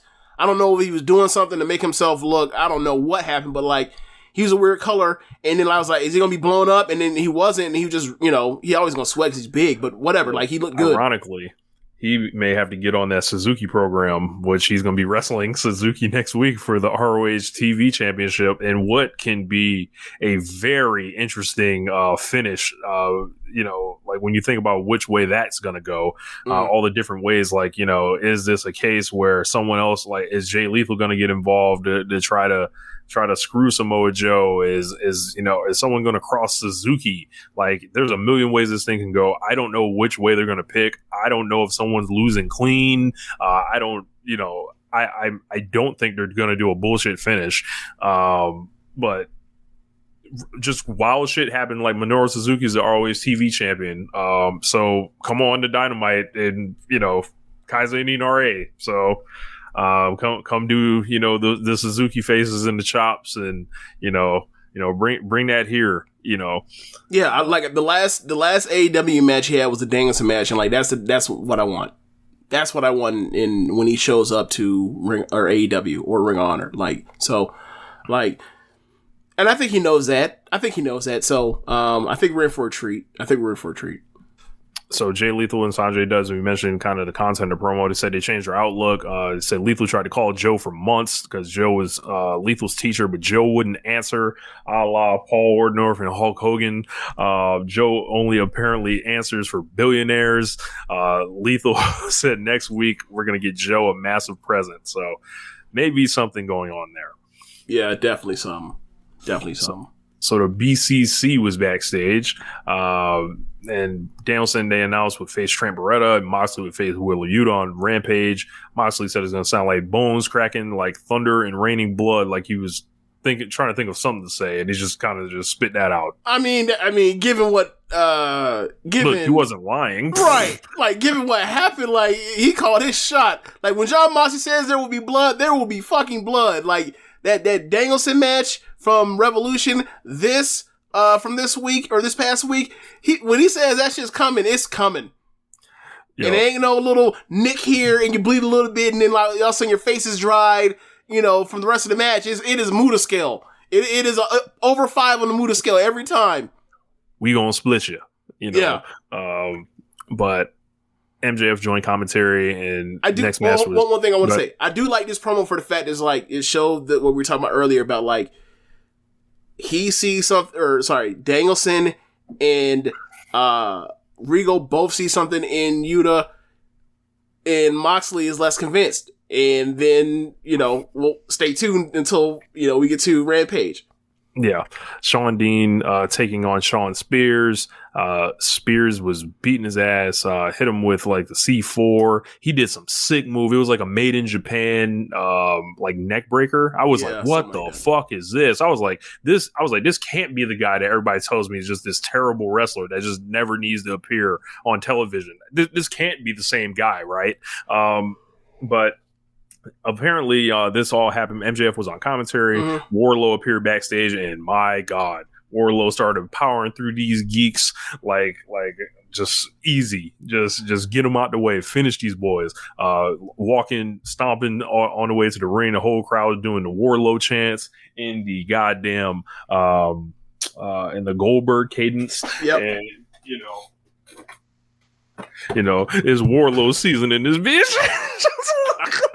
So shout out to Dan Coffin, but yeah, man, he basically just basically pulled up, and the distraction was enough for Sean Dean to roll up Spears for the win. Yeah. So Sean Dean continues to own the pinnacle in 2020, 2-0, undefeated. So he's gonna be facing MJF next week. We'll see if the streak rolls on. Who knows? But after that, what would you make of this, James? Liked it. Wardlow coming through the crowd, and this week, like last week, he just showed up and security swarmed him, and then this week, like he showed up and you see like bodies of security laid out, and then they catch up with him and he's laying out the security backstage. I thought it was awesome, and eventually like the Olympic, the National Olympic Team security guys showed up. They were all like 6'6", showed up and stopped them, and he just stopped there. But eventually he gonna whoop their ass too. And when he does, I already got a meme saved up. If you have ever listened to Lil Jon and the East Side Boys and listened to I Don't Give a Fuck, it's something out the first verse. That I already got saved, and when it happens, when he fucks up all of them, I'm gonna post it and I'll be like Wardlow. But yeah, I really enjoy what they're doing. Wardlow, they have fit, like he's getting more and more over. He's so raw, bro. Like, bro, I love Wardlow, bro. He's just like it's visceral. Like it is real easy to get. I'm not looking for the 5-star matches with Wardlow, but he'll give us some 4-star performances, maybe. Yes. But he's like full of intensity, full of big dumb jock energy. Yes, just strong. Like he's that nigga, bro. Like, he basically like with him, Hobbs, Keith Lee. Luchasaurus, when Luchasaurus does single stuff, like, they're the big guys. Like, so, it's gonna be, so for them to, so Joe's here now is like, when they're gonna get together and they have their things, like, look out for it over else. And, like, those are the guys that are gonna be able to do the power moves and all that kind of stuff, where other guys, like, in the roster, that's not their forte. So, like, because of what the house style kind of is, because of the makeup of the roster, like, he stands out even more. Like, that's the importance of having diversity in your roster as opposed to having, like, a bunch of guys that are all ex-football players. Right. So after that, they showed the video of Kingston Santana and Ortiz beating down the Jericho Appreciation Society backstage. Eddie Kingston threw a whole fucking monitor at this man. That shit was hilarious. Yeah. And Jericho, like... Obviously, they knew it was double doors with, like, the thing behind, so, like, he's clearly just aiming for that, but, like, Jericho was, like, running to try to avoid the TV. That was funny. And it's like, so where you like, the whole time you're like, so where's Hager? Hager's got the getaway car. And then like Jericho, I don't know because they're playing on Jericho's age or whatnot, but like everybody else gets in. Hager like gets out of the driver's seat, puts it in park, gets out the driver's seat, and opens the back door so Jericho just like dive in, and then he closes the door right off. It's just so goofy. So goofy. It's fun. Then we got a fucking excellent promo by Eddie Kingston, just like so intense that like he didn't even really like he was like, it's on site basically. That means if I see you with your wife, what on site meant. Yes, if I see you with your wife, it's on. I see you with your kids, it's on. And then, he said Jay was going to bring the fight, or they challenged him to a 6-man. He said, we're going to beat the shit out of you. We're going to fuck you up, bitch. And it's going to be Butch Reed and Junkyard Dog style in New Orleans. Like, and I popped. I was like, man, what a great promo. Then after that, we had a video package with Hook shrugging off the curse again. Okay, so after the second time of seeing it, it was like, this is why I was like, yeah, man, like, you done it once is good enough. Like, the backstage promo the second time, okay, now, like, leave it alone. Leave it alone.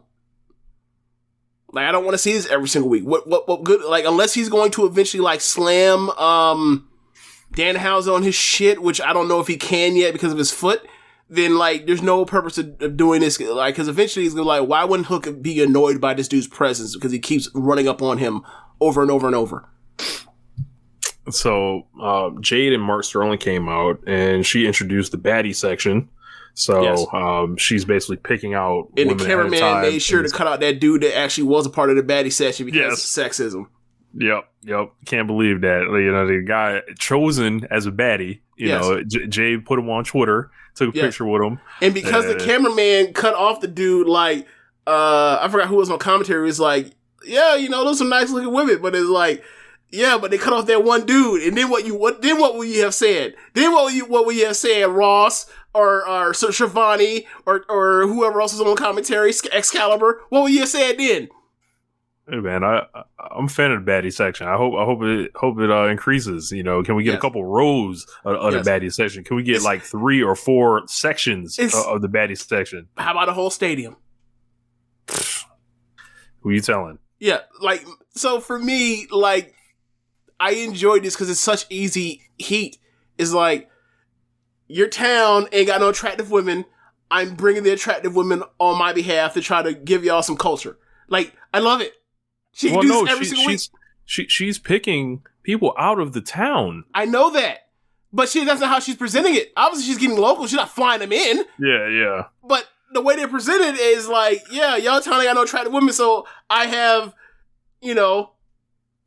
I have brought some, or y'all, there's none of these shows that y'all got out of your city, so I'm bringing them. Like, either way, it's still the great heat. It's like, yeah, like, y'all dudes can't pull nothing.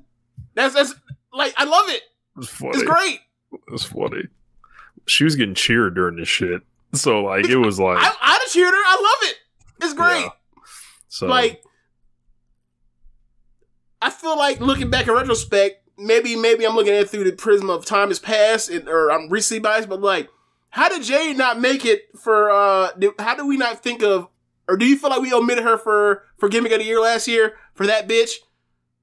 I think she'll be a stronger candidate this year. I feel like it's stronger this year, but like I'm wondering if like maybe we overlooked her last year. I don't know, but she's definitely up front this year. That bitch is a thing. She says she was tired of all these MMA people entering wrestling, and so am I, Jade. So am I.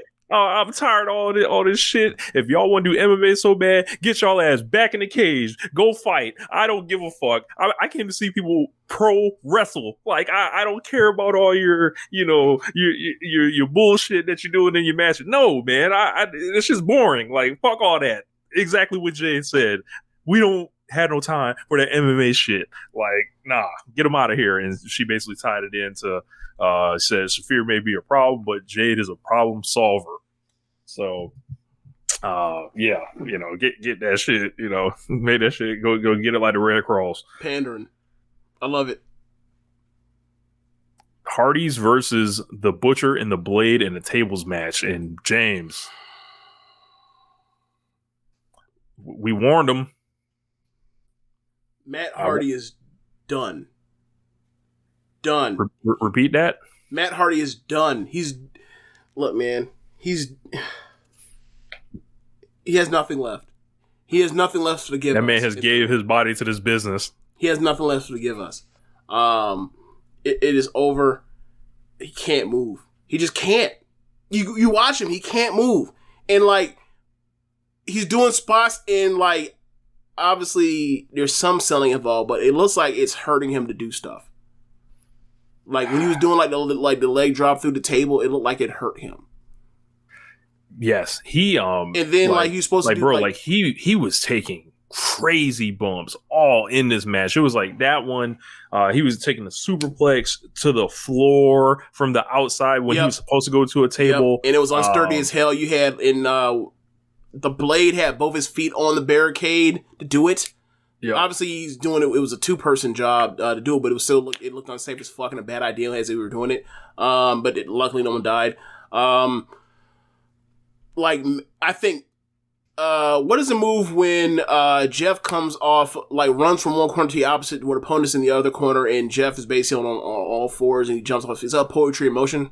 Poetry in motion, yeah. They did a poetry in motion on the floor to one of them on the barricade, and Jeff slipped off his back, and I don't know if because Jeff slipped off his back or if Matt just buckled underneath the pressure because he can't do this anymore. I have no idea, but Jeff barely made contact. And then they set up the table. They set up both tables on the floor, and then set up the ladder. And then Jeff does a swanton off the top of the ladder, and Matt seemed needed also the help of Bryce Remsburg to hold the ladder in place so Jeff could get to the top and swanton off. And I was like, yo, I maybe sad is too strong of a word, but this is definitely the end, or should be. Man, I don't think it's going to be, man. I think they're going to keep running these guys out there. Of course, he felt he had a new lease on life, but I don't this. Them as the Hardy Boys can't continue. They're already Matt's not up for it, and Jeff don't look like he's great either. They're doing these table matches in week 3. I don't know if it's a case of where they can't do anything else, but it seems like doing this fast, it feels like it's within their first 5 matches. It's it's a complete I'm struggling with the words to describe it, but it's it was a tables match, and it was it's like a parody of itself. Maybe. It's like a parody of which the Hardys for. It's they're here to just fall through shit. And it's just we knew that, but it was just damn, they didn't have nothing else to offer. We went straight to the whatever. And we know both of these guys are creative. You know they can come up with new stuff, but I'm not into the Jinko jeans and the 1999 shirt anymore. I just personally maybe if they get up higher on the card and they wrestle better tag teams or more over tag teams, it'll change. But man, this was not a good match.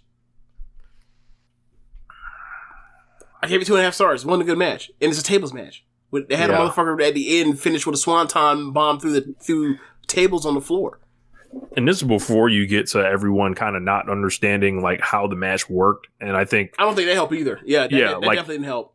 As a viewer, I felt like I knew what was going on because that's how I would assume table matches go. Every single person has to go through it. But the commentary would have made you think that Jeff Hardy was eliminated and he needed to leave or something. That's what I thought, because I was like, wait, so why is Jeff Hardy how is Jeff Hardy, who just got eliminated, if that's the case, also eliminating somebody that's eligible? That makes no sense. But then I guess there's no rules in the match, and you can just do whatever. So I don't. Even if there were no rules in the match, if you're eliminated, you can't eliminate somebody. Got to be eligible to throw somebody out the table, or to throw somebody through a table. Right. So I don't know. They should have did better with that. So yeah. You're definitely right. The commentary did not help this match. But after that, we had Christian's cage backstage with Jungle Boy and Luchasaurus. Christian was frustrated, threw his water bottle, stormed off. Jungle Boy issued the challenge to Red Dragon, told them they hadn't earned a match, but since they keep getting involved, they'll challenge them to a match. And my championship switch belt, or my championship switch buzzer is going off. And I think Red Dragon needs to have a great match in winning this. Oh, they have great matches. Jungle Boy, Luchasaurus, and Red Dragon. They'll be fine. Because, like, I think Jurassic Express has been awesome in the matches, but, like, bro, like, FTR is, like, on a streak of a lifetime right now. You'll never be above the Bucks. And then it seems like they're the number 3 team, like, right now. So I guess it's time to do the switch. Maybe they're interested in going towards a trios or singles run. I mean, I feel like a lot of stuff is like between, you know, Christian and Jurassic Express and Undisputed and LAX and Kingston and, you know, the British, the Blackpool Combat Club. Like, you've seen all these trios things trying to kind of like, you know, it's glowing. It's glowing again. Whereas like one of these fucking trios things that happen is like, obviously they're still waiting on Omega, but it's like, I don't know how is y'all really gonna wait this long? Okay. But yeah, like I think that's, you know, they lose the titles and then like that's what you kind of focus on with them is that like they can go to do the trios thing or like Jungle Boy needs to go singles. And if he does, like, I mean, obviously, like, you take him towards... Turn. If you want to have him beat Scorpio Sky, that makes sense. If that's what you want to do. Makes sense to me. So we have Hikaru Shida and Julia Hart up next. Julia Hart at the beginning of the match attacks Shida before the bell, chokes her with the jacket, throws out the Varsity Blondes, and then this match happens. This match stunk. Julia Hart, I felt like this is the worst I've ever seen her. But, like, it wasn't like the other stuff I saw from her was like she was some good wrestler either. Like, this is your first time watching her, you'd be like, she has no business being on, like, major American professional wrestling television. This is your first time ever seeing her. It was not a good match. Yeah. It was bad. It was bad. Shida was saying, hey, do what you want. Look, we know it ain't my fault. Like, so yeah, not really much here. Falcon Arrow finishes Julia Hart here, and I think Hart's got to take it back to the Nightmare Factory for a little bit more before she comes back. One thing I want to mention, like, it also looked like, you know, people have talked online about like there's potentially like a long storyline that plays with Julia still wearing the eye patch. I could tell you, I could not care less. Right. That she is going to flip off the thing and you're going to see like the black eye and she's going to be like the fourth member of House of Black. House of Black, yeah.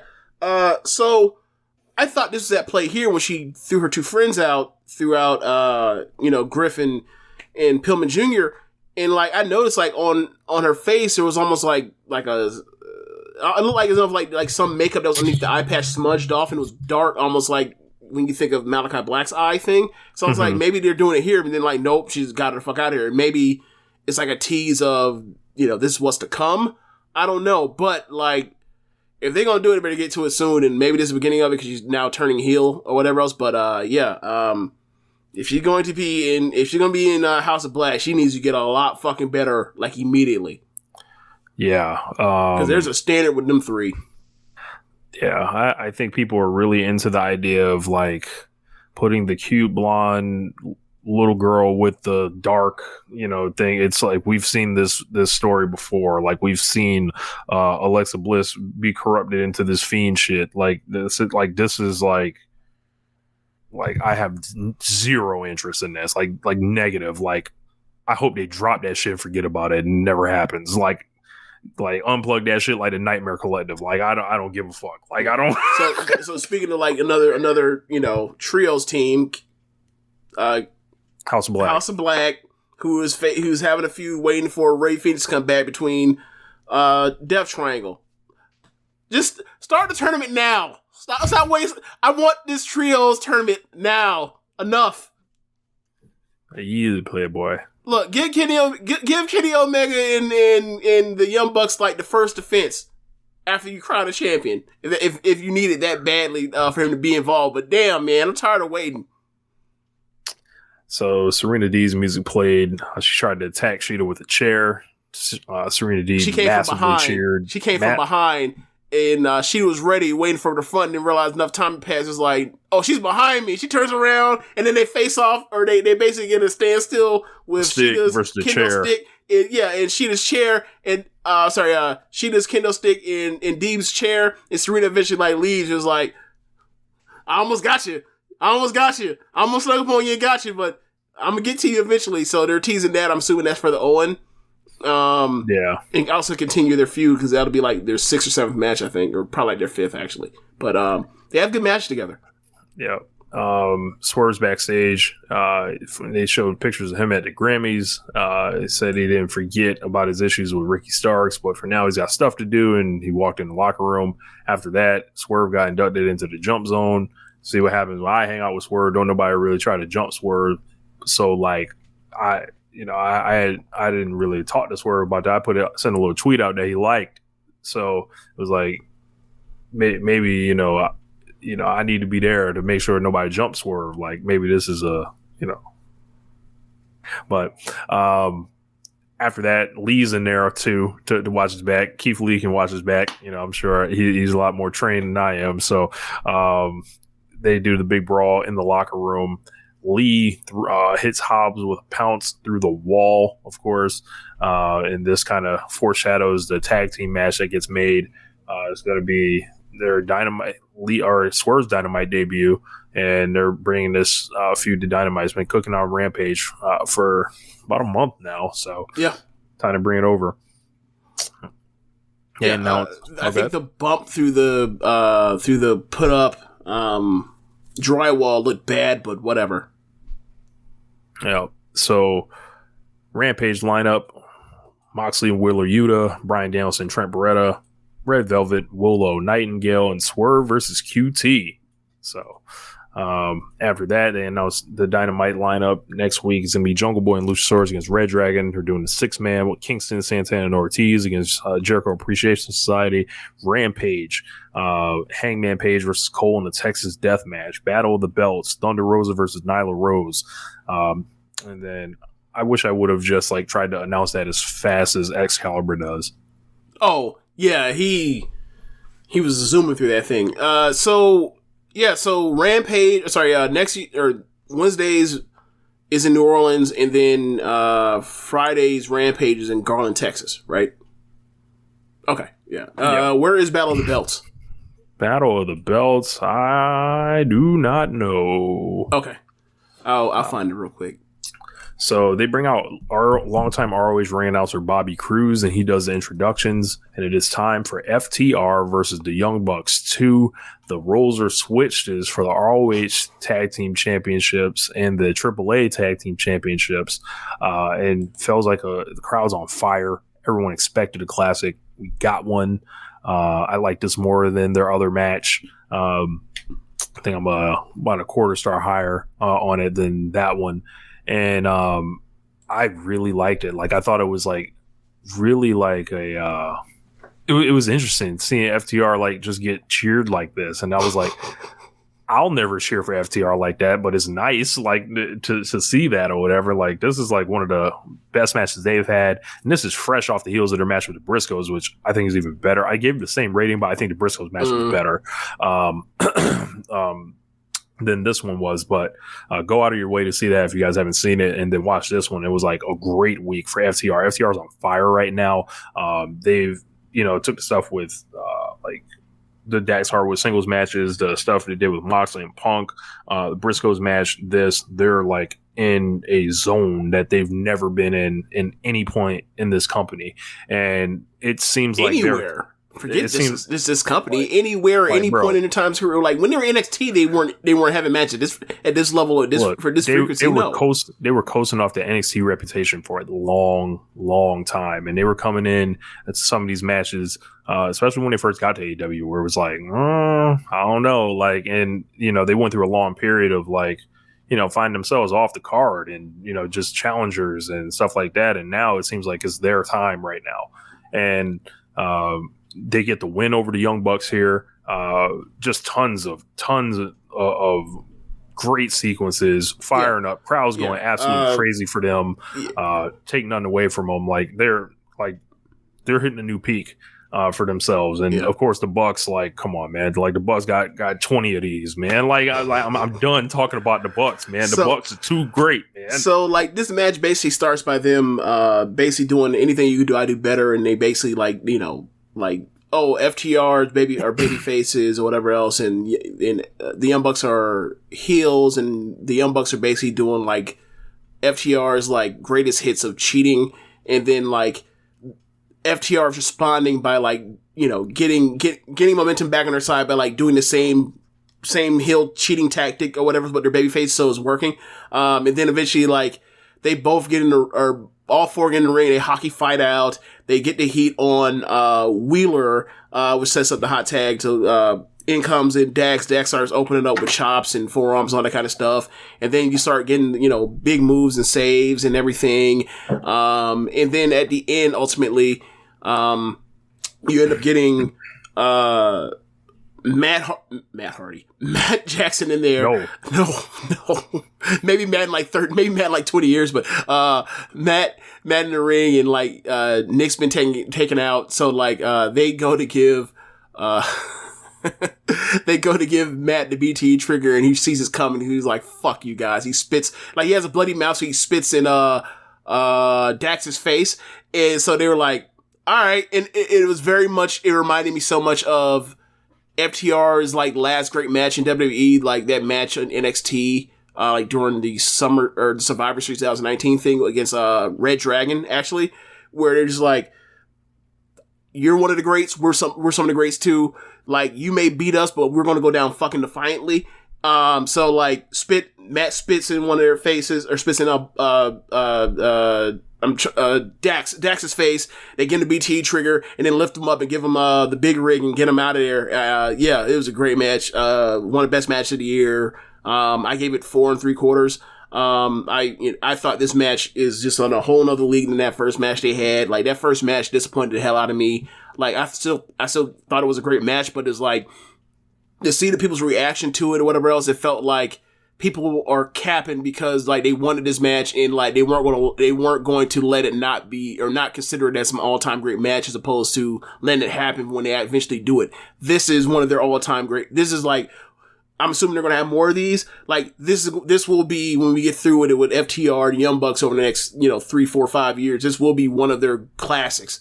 The other one was just a great match, and like given how badly that storyline went at the end, leading into that match, and then what the match just actually ended up being, just as this turned out to be more of a love letter to tag team wrestling, which is like, well then why did we go through 6 months of waiting for this fucking match instead of anything actually super heated?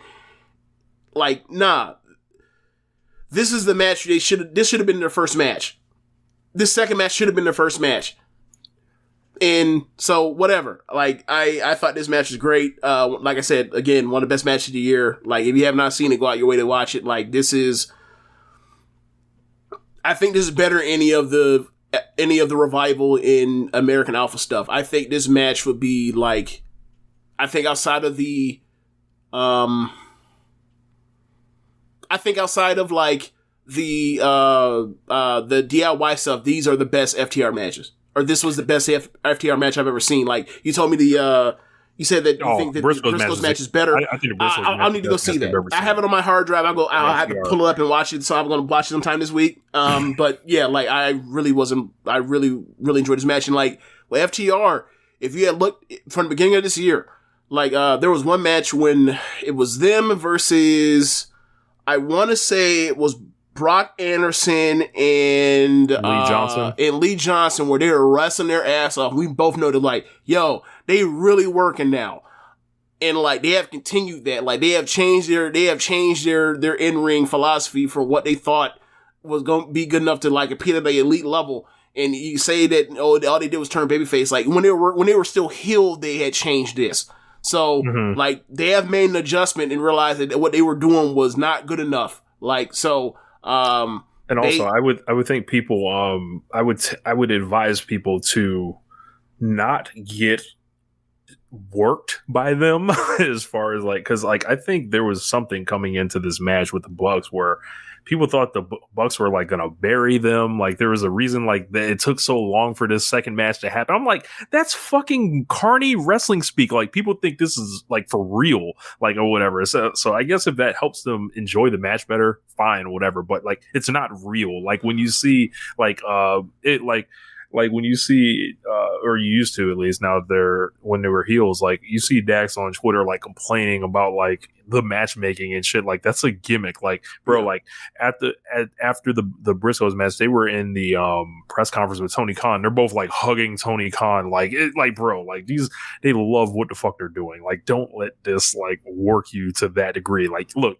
feel free to get worked, but be aware of what's actually happening. Like, and like, I just laugh at the notion that the Bucks would have a problem losing to them or anyone for that matter. When all they did was spend like the first half of like the first like how many months of the company's from existence putting people over left and right. I don't know where it comes from. So like, if y'all want to get work to that degree, fine. But over here in reality, like we'll keep getting these. So like, we don't have to worry about someone not wanting to lose to somebody and them doing a hour match with no falls or something. Like, people were saying this is like, this is a Bret Hart, Shawn Michaels like style thing, possibly with FTR. I believe I actually got a question from Floyd about that. I'm going to pull it up right now. So he said, question for the show is FTR versus Young Bucks and New Shawn versus Brett. And what happens if you love them both and think they're both generational tag teams? I would disagree with it being like a Shawn versus Brett thing, because in one, like stylistically in the ring, right? Maybe you could say that, right? But I feel like like, I don't feel like Bret Hart or Shawn Michaels was good at the things Bret Hart was good at, right? And, vice versa. Like, you're not going to see Bret Hart coming off the top rope or anything. I feel like the Bucks taking crazy bumps left and right. Like, the Bucks can do anything equally as well as faces, as heel. We've seen great early returns on FTR being baby faces, but they're not doing fucking Lucha Libre. Like, right. Sorry, like, it's not happening. But, I think if you love them both and think they're both generational teams, that's awesome. Like, FTR is one of the best tag teams I've ever seen. Like, the Young Bucks, I think, is the greatest tag team I've ever seen. Like, I think that people will, if it depends, because like, I think a lot of that, what I was just talking about, people allowing themselves to get worked into thinking there's like legit clearly not with these guys. But you said legit, you think legit animosity is what you said? Yeah, like, okay. I think people are working themselves into thinking there's legit animosity with these guys, but I think that's these guys all being like great workers and figuring out like they can make a lot of money doing this. So like, if anything, this could be better than like Brett versus Shawn and potentially like more lucrative. Because like Bret and Shawn wrestled themselves or they worked themselves out of making money. Yeah, I feel like. Yeah. I don't know. That seems like such a weird question to me. Like, if you meant like their psychology or an approach to wrestling, then maybe. But if you like, when I think of the Shawn Bret thing, I'm thinking like the fact that they fucking hated each other and they worked themselves into hate each other, right? And I was like, I don't think the Young Bucks, like, I've never entertained for a second that like the Young Bucks and FTR like don't like each other. I've never entertained that.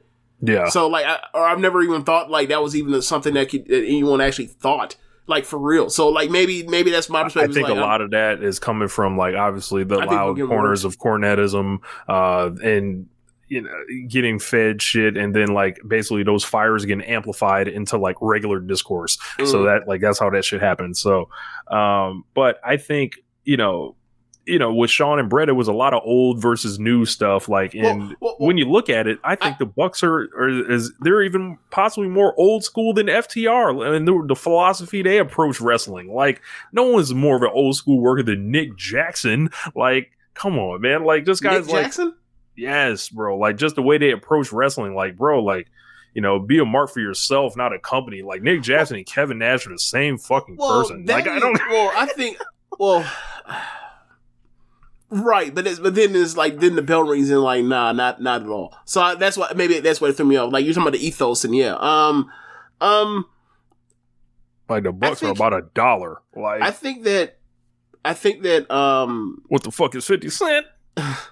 I think that people think like FTR are actually like you mentioned, like they're actually like they believe that like the Cornette, like they do the real wrestling old school guys, and like because they used to masturbate to like the brain busters, like that's like that is actually like what they believe in. Like, no, otherwise, like why would they respect these dudes that they wrestle all the goddamn time?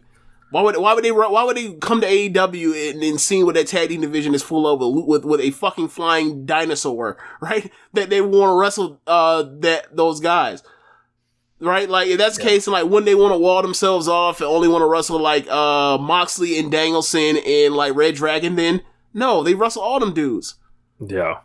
I think people have bought the fact that they're like annoying on Twitter, that they actually believe that bullshit, and like. Quite frankly, for me, the thing that's annoying is like the part where it's like, I know you're full of shit. Can you please knock it off? Yeah, and it's like, bro, y'all are not just working any, or at least I feel like you're not working anybody. In fact, you're just annoying me. Like, God, like you're so bad. I will say they probably are working some people. They're not working me with that. I'm like, yo, these guys are high pace, high spot wrestlers in their own right. Like, come on, man. Like, so, and like I said, if you love them both and think they're both generational, awesome. I mean, they are. Just by definition, they're both generational talents as tag teams.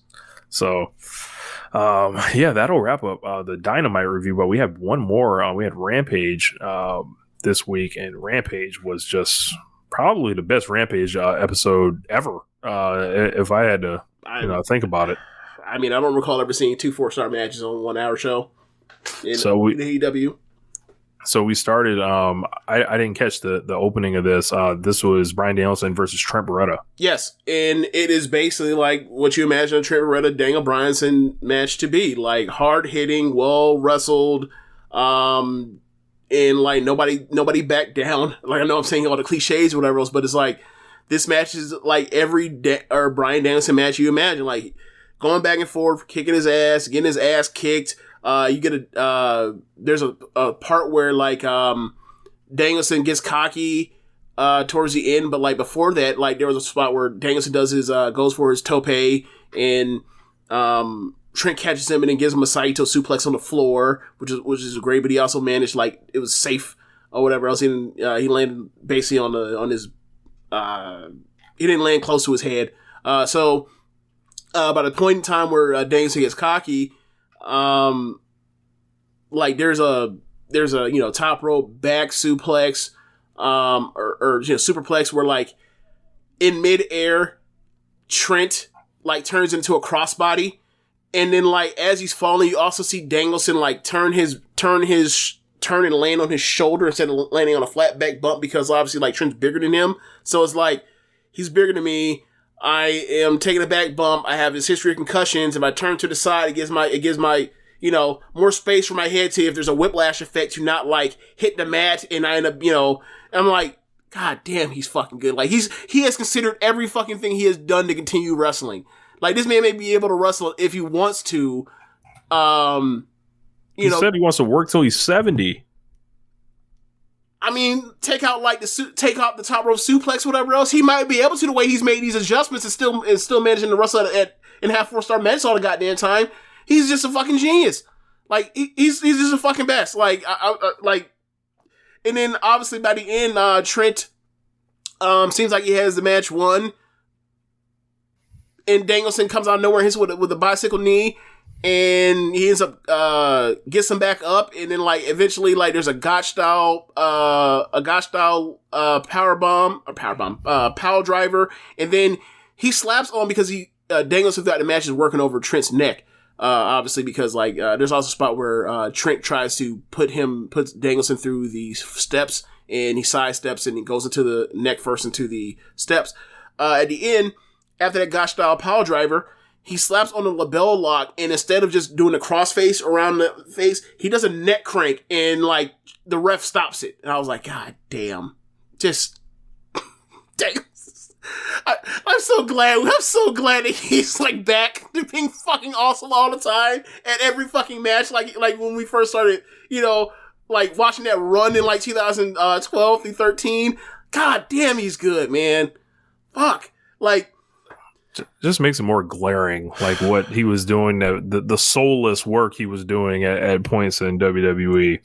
But yeah, man, he so then like 4 stars, like it's just a clinic he put on, and Trent, Trent can have a great match with anybody. Like Trent's a good ass wrestler. Like he's one of them dudes who's like, I'll take 5 Trents or Sammy or Frankie Kazarians on any wrestling roster I have, because they're gonna go out there and they're gonna like have credibility. People are over to an extent, and like nobody thinks that they don't belong in the ring with whoever, regardless of how big of a star it is or whatever else. They got themselves a chance. They'll probably lose, but they do have a chance. And yeah, he put them away, and like it was fun, and like the whole point was like because of the Yuta and Danielson match from the week before.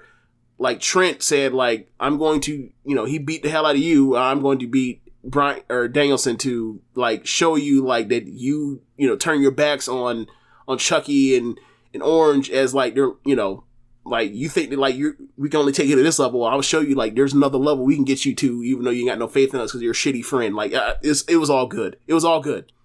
There's like there may have been like some like there's going to be a Trent Yuta match one day, and that shit is going to be it's gonna bang. It's going to bang. Yeah. And like, imagine like that shit. Imagine a Trent Beretta versus Wheeler Yuta match in WWE. You'd be like, the crowd wouldn't even give a flying fuck. Like, this is a masterclass. Like, this whole thing with Wheeler Yuta and then looping in now Beretta there and then Moxley and Danielson. It's like, yo, if we're trying to make a new wrestler that people care about, I couldn't have given a fuck about Wheeler Yuta. Like, that first time that Moxley squashed him, the progression, and we're going to talk about it in his match to come, but, we'll just kick it down there. But they did a promo segment with Scorpio Sky and Ethan Page. Scorpio Sky didn't really say much. Sammy, they said he got big boos in the building. This was a very heavily edited segment. There was a portion I heard that they had to cut out because Sammy was so frazzled, didn't really know what to say. They're getting booed big time, which was funny because like I think they came out during Dynamite during the taping to do the sign card gimmick, and they got pops or whatever when they came out. So I don't know if it was a case like once the Lambert thing started, it was like, hold on, what the fuck is all this? But whenever this program finishes, because it seems like they're walking in Cody's shoes here, still they've got to turn. Like, they've got to turn. Like, and I think, like, this is a great miscalculation, like, how this thing has worked out as far as, like, being over. Has never had a problem being over at any point in his career until now. I was talking to y'all about this the other day. Like, I just think that, like, unless it is a will they want to thing as far as romance, like nobody wants it in wrestling. Like nobody, like it's a hill move to be a couple on television unless like y'all are like getting together. Like once y'all are already together, we don't care. Why that is, I have some assumptions. But people miserable. Yeah, I think a lot of it people be miserable. But also like the material is like just it's. Like, think of what we just talked about with, when we'll talk about further, continue to talk about, like with the Wheeler Yuta, Trent Beretta, Best Friends, Blackpool, combat club and think of the emotions and like the feelings that everybody has, whatever else. And like, that's so, I want to say relatable, but like everybody understands like your friends getting to a certain point and then, or you having friends and like, what do you really want? And sometimes your friends aren't in your best interests for what you want to do, right? Like that's a part of growing in life, right? Like that is a universal thing. And I'm not saying that love isn't, because it absolutely is, but like you compare that to like Lambert coming out and calling or basically like slut shaming and whatever woman at whatever particular moment and getting over in front of these crowds because the crowds suck. And then like the woman has to come out there and say some super lame ass joke. Like they were like, I forgot what it was, something about miserable or whatever else in the translation and what that means in Portuguese. And she was like, oh, that's easy. It's Dan Lambert. I was like, yo, that joke, there's no way y'all didn't know that joke wasn't going to fucking die. Like y'all sent them out there to get fucking destroyed. Like, what are y'all doing? And like, there's also people that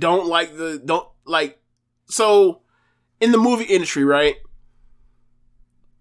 There are not many movies that involve the love interest, the protagonist and like the love interest being together through infidelity or cheating or breaking up of a marriage or something serious, right? Like it never tests well when they send out to a screening audience, to test it to see what people think of the movies. A lot of people remember that Sammy Guevara proposal shit and they're like, yo, what the fuck happened? Clearly there was some fuckery going on here. And a lot of people are holding that, whether it's said or not, people are holding that against this Sammy and Tay shit. And I'm not saying it's none of my business. I don't care. But what I will say is what I've always said. When you have a babyface act come out and get booed, I don't care if it's intentional. I don't care if it's over and gets reaction. It fucking sucks to watch. So, yep, they need to go very high on this guy, care about the trajectory of his career, and I feel really bad for him, for her. Like she had never had a problem getting cheered before, and then this has just been a bad situation for them both. Like this situation has been, I think people are being unnecessarily hard on them, like for some of that stuff. I think, but at the end of the day, it's like, well, what happens when, with the material they're giving on screen? And then that shit is sucked too. So like, it's like, well, get to the match, like get Sammy in the ring. Like what got Sammy Guevara over was not his promos. Like it was him that is true. Going nuts in the ring and being a human highlight reel and being crazy and all this other stuff. Like they've got to wrap this shit up and then think about their next move. And if they really want to take this be mad thing, which I think that's out there for a reason, like they can really do something with that and turn themselves like into hot heels, and then eventually normalize, their reception essentially, because like we just sat through like Cody coming out here and not having the answers or whatever, and I don't think like. I hope Sammy isn't someone that's like, yo, I don't want to turn. I want to be a good guy right now. Like, no so like, if Tony Khan told that man to turn, he gonna have to turn. Period. Flip. Flip. Yeah. So I don't even understand why he entertained that shit with Cody. But yeah, like I almost feel like they're being like, when are they going to get to this Paige Van Zant match? They can get it over with, because like please get that shit over with and do it already. Because like she's been around. And like, what are we waiting for? Like, are we waiting for she's in wrestling school now? So like, but having her on TV already.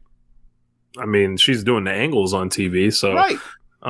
But she's still in school, I guess. So I would assume that they'd get that ready for Vegas, personally. So, UFC fighter, Vegas, So, and then normally on International Fight Week too, that weekend. Or am I mistaken? I don't know when International Fight Week is. It's in sometime in the summer. Okay. Sometime in summer, like whatever month. Okay, here's how you know, right? You would know this. When does F4W normally take that trip to Vegas? Around then, yeah, that's in like May. Okay. That's International Fight Week. That's how I remember it. Gotcha. So, Paige says he doesn't want his daughter to grow up like Ty Conti. He said a lot of other stuff too, but I just don't remember. Oh, he said they're a walking PR incident waiting to happen. Gets big cheers for this, and I'm like, what is that public? What? Like, maybe is that an allusion to like what may have been an affair? Is that what that's supposed to be? Yeah, or just anything that can go bad or whatever, and people don't like. It's easy. Like, he's picking up low hanging fruit right there. Like, he said that line, and it can apply to anything. Okay, so. Not ideal for Sammy, not ideal for us to have to break this stuff down. Like, it's like, this is the only thing that's like not like where the wheel ain't quite turning like it needs to. Can we do a real quick what would we call it? Can we do a meeting of the pillars right now, or no? Can we rank the pillars right now as far as where they are? Can we do that right now? Yeah, MJF will still be number 1. Darby. Yep. Jungle Boy. Yep. Sammy. Yeah, and like there's a gap. There's a gap between Jungle Boy and Sammy right now.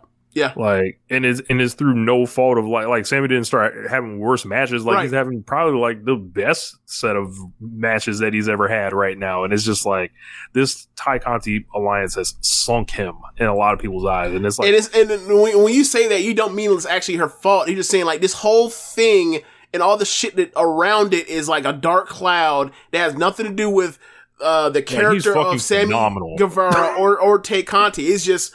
People just are not with it, and like the Booker put them in a bad situation that was left over from let's say a previous administration. This would be funny. Yeah.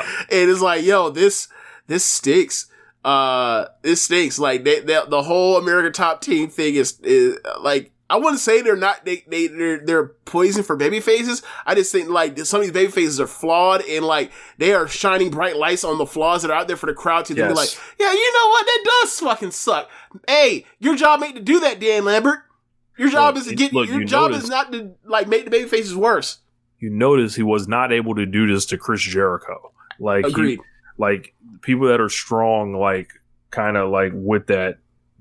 You're not able to do that like type of thing too. But at the same time, there's not a lot of Chris Jerichos running around. Right. And your job isn't to get the baby faces under. Your job is to get the baby faces over. Like you like obviously one's in the ring, one isn't, but like that ain't what Adam Cole's doing, is it? So gotta make an adjustment at some point. Otherwise, like he's absolutely working against you. Yeah. Regardless of how talented the promos are, or well done the promos are. We got Swerve against QT Marshall. This went over a little over 5 minutes. Thought this was some good action in this match. Swerve got a win to launch him into the tag match on Dynamite. Hits him with the damn. Is it called the house call in AEW or no? I don't know if it is, but he was. The crowd was really into Swerve. Like, he was over, and it's just another good sign for him. They were in the territory, so I'm just joking. Like, you've been over if he had been Poughkeepsie, or not Poughkeepsie, but if he had been in freaking Evanston, Illinois, it didn't matter. But I'm just saying, like, it's funny. Like, look at these WWE wrestlers being over in WWE country. So Ricky starts challenging him to the tag match, and then they did another Marina Shafir promo to challenge Jade. Yeah, she said like a sentence. Yeah, so yeah. I wonder what show that's going to be on. You know, probably Battle of the Belts, right? Look, they better get something else on there. That's all I'm gonna say. Then we got Red Velvet versus Willow Nightingale in an Owen Hart Foundation qualifier match. Red Velvet also picked up some boos here. This is like Red Velvet was booed in the past against Britt Baker. Of course, they had Britt Baker in her hometown. That wasn't never going to go well. Yep. So Velvet kind of plays into it a little bit. Willow Nightingale's in there. The crowd's very into Willow. Yes. She's also in Beyond Wrestling Country, so that's like area she wrestles in. So you said that they were in, where do you say it was Willow? It was Nightingale Country. What you said? Like Beyond Wrestling. Yeah. They were into her. In James, are you into Willow Nightingale?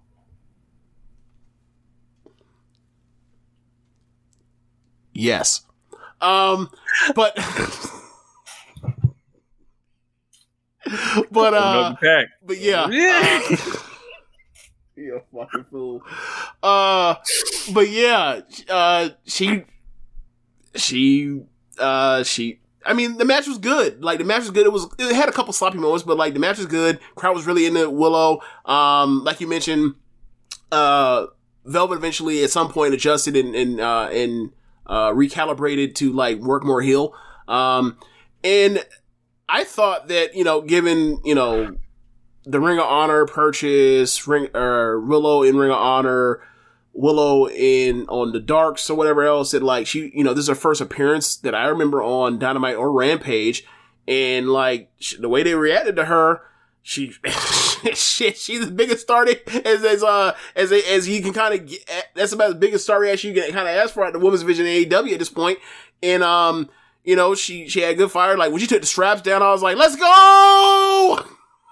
Like there's nothing easier to pop me in a match than having a singlet and then like after firing up, you just rip the straps down. Like it's so easy.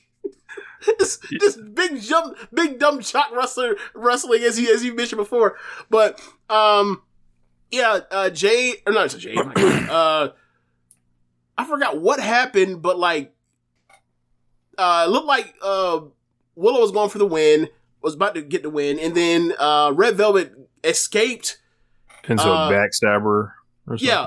Yeah, backstabber that turns to like this weird roll thing where Velvet gets to her feet, comes off the ropes, and hits a Trouble in Paradise and gets the win. And I was like, oh, they beat her in their home area. Like this evil heat promotion.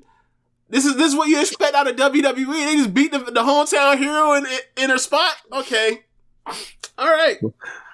So she's been making appearances for ROH, obviously this one here. So it feels like she's on the track, maybe to getting signed. So I don't know. After that reaction, she almost has to be signed.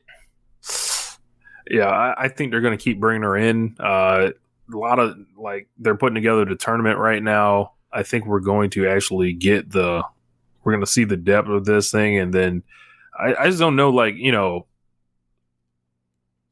they have the Tokyo Joshi Pro stuff about to start. It's just like, all right, what's the point of signing her at this time, rather than just like, hey, we'll use you on a freelance basis, and then like when kind of that stuff clears up, then like maybe bring you in later on, like that could be something that happens as well. Yeah, you're right. I also have the thought process of like, how many good wrestlers AEW women's division have, like just domestically right now? Well, there are going to be some contracts coming up. So like, for example, not saying I know anything, but like someone that's been there from the beginning, like Penelope Ford, right? Mm-hmm. Are they going to bring her back? I don't know. She hasn't been around, but say she comes off the books, maybe you slide Will on her position. So it's like, there's a lot of stuff like that. So. Right. Cause you mentioned well, is she gonna be willing to put people over? It's like, I mean, not everybody's be like pushed immediately. Like, there's always a time to slot somebody to, they lose the beginning and then they heat up. And like, I mean, that's kind of what they did with like Nyla, where Nyla will like lose every big match and then eventually she turned it around and won the belt. Like for me, it's like, if you want to bring in a Tokyo Joshi Pro wrestlers, you want to bring in Yuka, you want to bring in Maki Ito, you want to bring in maybe potentially Miyu. Like, I don't think I'm cutting the shit. I'm cutting the shit. I'm tired of motherfucking Japanese wrestlers and Joshi and luchadors coming in and then wrestling motherfuckers that are mid or crummy wrestlers, and then like, because the language barrier is already hard enough, and then people can be like, oh, damn, what about this rep? And then like, it's like, oh, well, they wrestle somebody, and you got to explain this to them. Like, I'm tired of that shit. Like, put somebody in there that can actually go with them, and they can have a match as of the caliber that I normally see them in, and I ain't gotta hear this bullshit. Like, it was so funny, like, because Jeremy was talking to me about this, but like, when he first saw Mayu in Ring of Honor wrestling Kelly Klein, he's like, oh, she's okay, she's fine. And then like, he watched the Stardom, he's like, oh yeah, like, why the fuck don't they wrestle that? Because of the competition. It's a you need dancing partners. So like for me, like need a dojo. You mentioned this when we talked about like the last 4 matches of Tokyo Joshi Pro Sumo Hall show from a couple weeks ago, where it's like you wish that Hikaru Shida wrestled like that here. Mm-hmm. She's one of the best. She's one of the best wrestlers, American women's wrestlers in American women's wrestling landscape. She's one of the best wrestlers we got. She don't even wrestle like that here. While she's one of the best still. Like, it's annoying. And I would like for people like Willow and like some of our better American wrestlers on the scene to be able to wrestle that kind of talent. If you're gonna put them over. Like, I don't think Willow Nightingale's gonna be hurt by losing to some wrestler that's better than her. I don't think so. Like, maybe I'm wrong because of the height, size difference, or whatever else, but like, I don't think that hurt like all the people that had to do jobs to Riho. I just don't. So, you know, I just think it's like, if you want this shit to actually get over, like, they gotta have good matches. This is a match promotion. Like, I understand, like, I mean, to an extent, it's a match promotion. Obviously, it's a storyline, the promo promotion, all that stuff. It does all the good wrestling stuff. But, like, one of the ways is have really good matches and you'll be over. And, like, this match was good. And I would like to see more Willow. I would like to see more Red Velvet. I thought both of them, like, I've talked about Red Velvet before. Like, I think that she's very good. Like, so I'm not upset that she won. Or upset's not the right word. Like, I wasn't like, damn, this is a bad decision. I was just like, like, they beat this person that was over in their hometown. They had a good match. Normally, you know, and the AEW formula is send them home happy with the hometown hero winning after a good match, but it didn't happen this time. Maybe the next time they have a match, and it'll be different. Yeah. So after that, they announced Samoa Joe versus Minoru Suzuki for casually for the Always TV title. They then interviewed Tony Nese. He was interrupted by smart Mark Sterling, who offered Nese representation. I like it because that could be Tony Nese coming into the Pinnacle. He's from Long Island. Like, he can work for MJF and take losses and be an awesome wrestler. Like, on the bottom of that shit, like, bring in Tony Nese. I'm always about the Nese. So, and you know, Sterling doing the talking for Tony Nese, that works. And then Jon Moxley versus Wheeler Yuta, 12 minutes, 25 seconds. Wheeler Yuta came out with the ROH Pure Championship over his shoulder.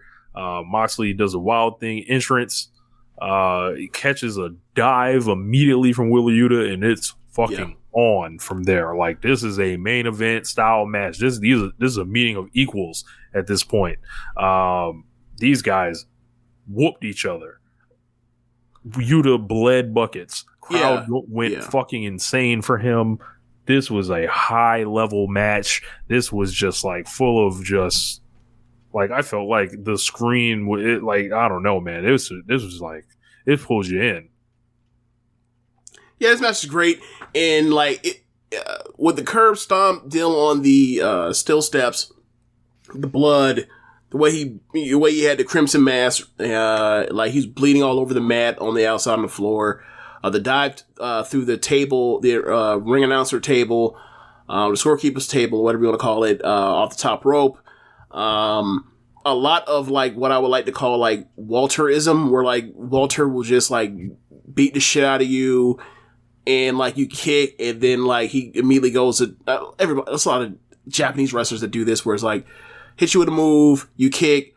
All right, fuck this. I'm not even going to try and get you up to hit you with another move where you basically escape. I'm just going to slap you with a choke. But, and then making the ropes and then escaping out. And like, it was just a great match. It was a great like 13, 14 minute match. The blood added to the match. This is one of the matches where like, I will give them credit for saying that the blood added to it and the amount of blood, added to it.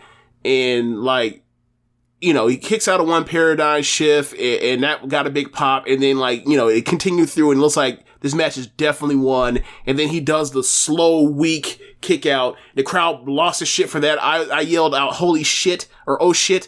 And like that, for me, I think that was kick out of the year so far for me. And, then he slaps out, puts him in the sleeper. And then like, obviously, early in the match, like he had got him in a sleeper or a bully choke and like he teased if he was going to tap. I was like, nah, don't tap. Don't do that. I was like, pass out. I was like, you know, the be a man memes. I was like, pass out, like pass out and almost die. Be a man. Be like Tam Nakano. Don't tap out. So, so anyway, once he passed out, I was like, job done. He did everything he needed to do. This was great. Moxley is one of Moxley's best matches I've ever saw. Singles matches. We're just saying something because, like, you know, he's had a number of great singles matches, like since he went through the G1 and then through, you know, the stuff with Omega and, you know, other people like Danielson. So, I super impressed by Wheeler Yuta. Like, showed all this heart, and then like at the end, like, I love this, the post match. Like, after he kicked out of the second paradigm shift, Moxley does the WWE bugged out eyes. Like, I can't fucking believe someone kicked out, which was appropriate this time because he had fucking murdered this dude. So at the end of the match, Moxley goes to the corner in like disbelief, like I gotta get away from this fucking guy. Like, this motherfucker kept rising like Terminator, and in come Danielson, in come Regal, and like Danielson and Regal look like they wanted to give him some, and Wheeler Yuta's like, come on, I'll take more. I'll fight y'all too. I'll fight every last one of y'all in here. I don't give a shit. So he was on his Riley Cooper. I was about to make a Riley Cooper joke. I left it alone. Yeah, you already peeped what I was going for.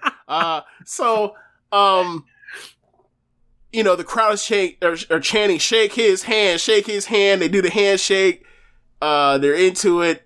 I think he also shook Danielson's hand. And then, like, at the end, you hear, you know, obviously it was a mic, but you can hear from the camera, you can hear Mox say, and now, like, the real work begins. And it's like, and he put BCC on his chest in his own blood. Yes, he did. I forgot about that part. Yeah, it was it felt like I was watching like just this major story unfold here. So I want to ask you this. Phenomenal. I want to ask you this, Rich. Like, should we wait now or should we already call the nomination?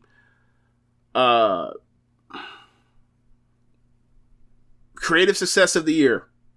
Blackpool Combat Club. Oh, write it in blood, baby. Yeah, I fucking love this.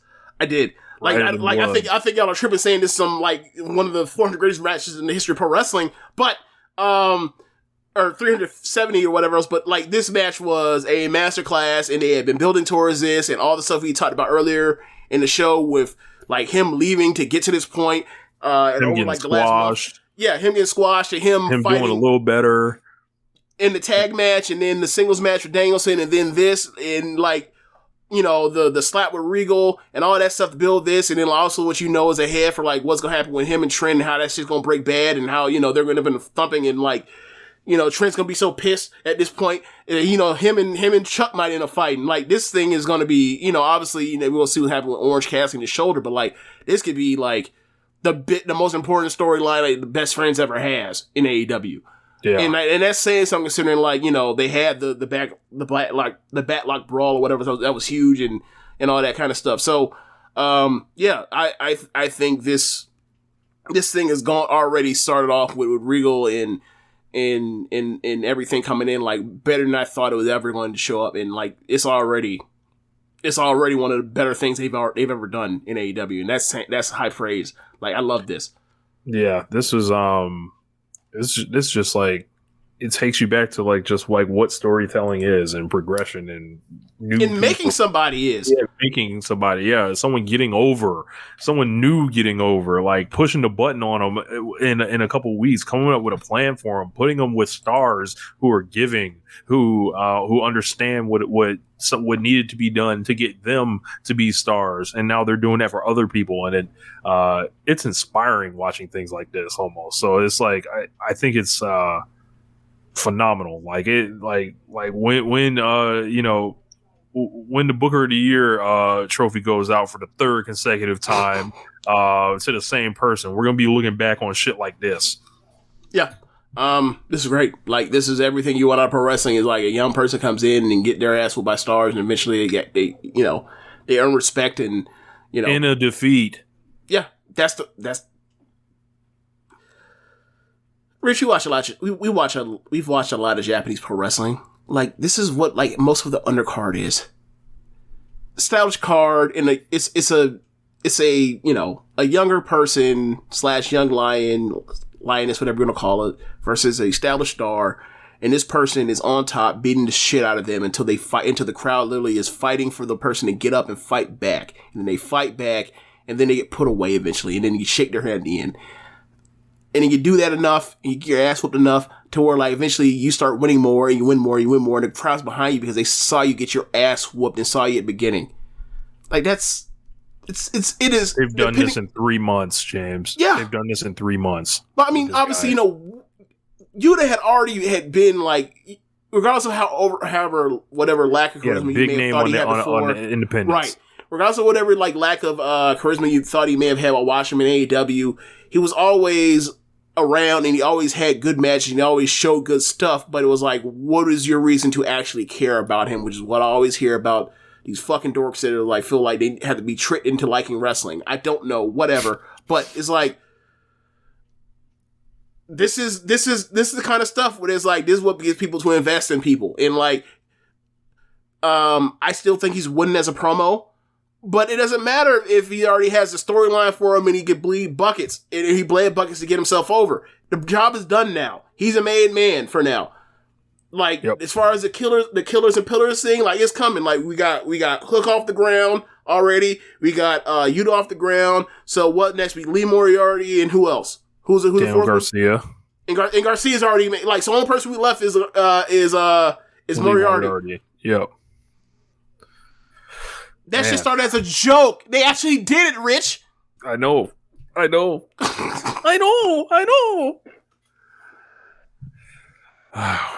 Yeah. This shit started as a cute little meme. Like, so did the Pillars. The Pillars started as a cute little meme, and then it happened. And now the Killer started as a cute little meme, and now it's happening. Amazing. Yep. What will be next? Never know. But yeah, man, I guess there's only, that's all we got on AEW these past 2 weeks. Phenomenal shows. Can't wait for the rest of them. Can't wait for the New Orleans show. Eager to see how that arena looks on television. They've been waiting to go there.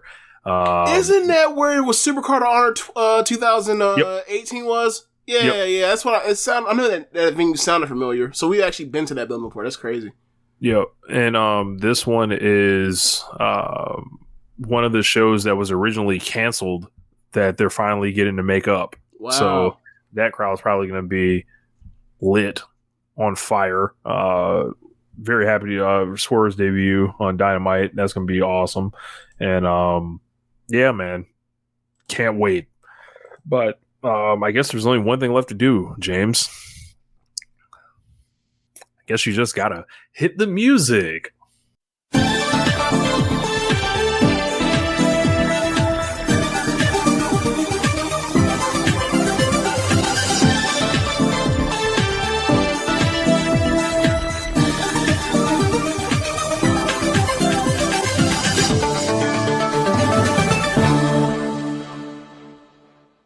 Okay, so where we last left off was the end of World Climax. Shuri defending her red belt 2 nights in a row. Saya Kamatani defending her white belt 2 nights in a row. Momo and Starlight Kid are new crowned tag team champions. And we go to the next week after that is the first round of the Cinderella Tournament, and we start off with that pretty much. The first night, man, like not AEW, my God, Stardom is like doing this thing that I'm finding annoying, where like they, Sumo Hall Saturday, Sumo Hall Sunday, both pay-per-views. Okay, I don't love it. It's not bundled as a package for a discount. Don't love it, but whatever, fine. The very next week, they offer the first round of a tournament as a pay-per-view that has, like, it's a 31-person tournament, so that's 15 matches. Or it turned out to be 16 because, like, they put the first match of the second round on the show. So it's like, you think I'm about to watch You think about to watch a 16 match pay-per-view that's like also knowing the history of Cinderella tournaments where it's like, y'all, these matches are generally crummy compared to what the normal standard is for a Stardom singles match. Nah, not doing it. So this is like the first Stardom pay-per-view where I just like, not buying it. Just not doing it. They finally broke you. Yeah, not doing it. They've gone too much. 3 pay-per-views in 2 weekends? Fuck no. Like, where do you TNA? Is Jarrett running it now? That is a lot. Look, never underestimate Jeff Jarrett and his reach. That'd be one thing if like, okay, they're going to have title match on. I remember last year telling you like, last year was the first year they didn't do the Cinderella tournament all in one night.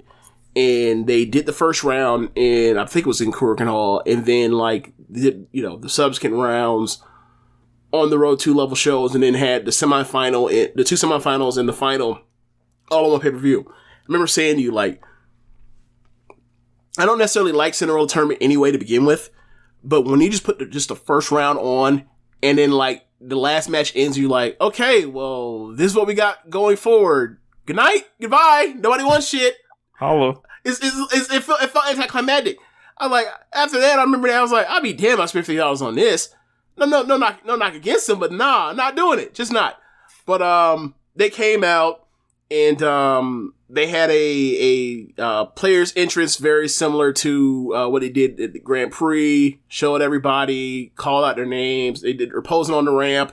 They all like walked to certain positions, and then basically like they ended like and they had a horizontal ramp from the entrance to the ring, and they lined people up. Basically, people walked that were in there further out, walked up closer, then basically had all the top stars that weren't champions like at the front of the ramp, and then like they put all the champions in the ring. So red belt, white belt, tags, trios, future champion, high speed champion, SWA champion were all in the ring. So I thought it was cool, and they took all the pictures and it looked nice. But once the match started, it was just like kind of what you kind of remember about Cinderella tournament, where it's like you're gonna get a couple good matches.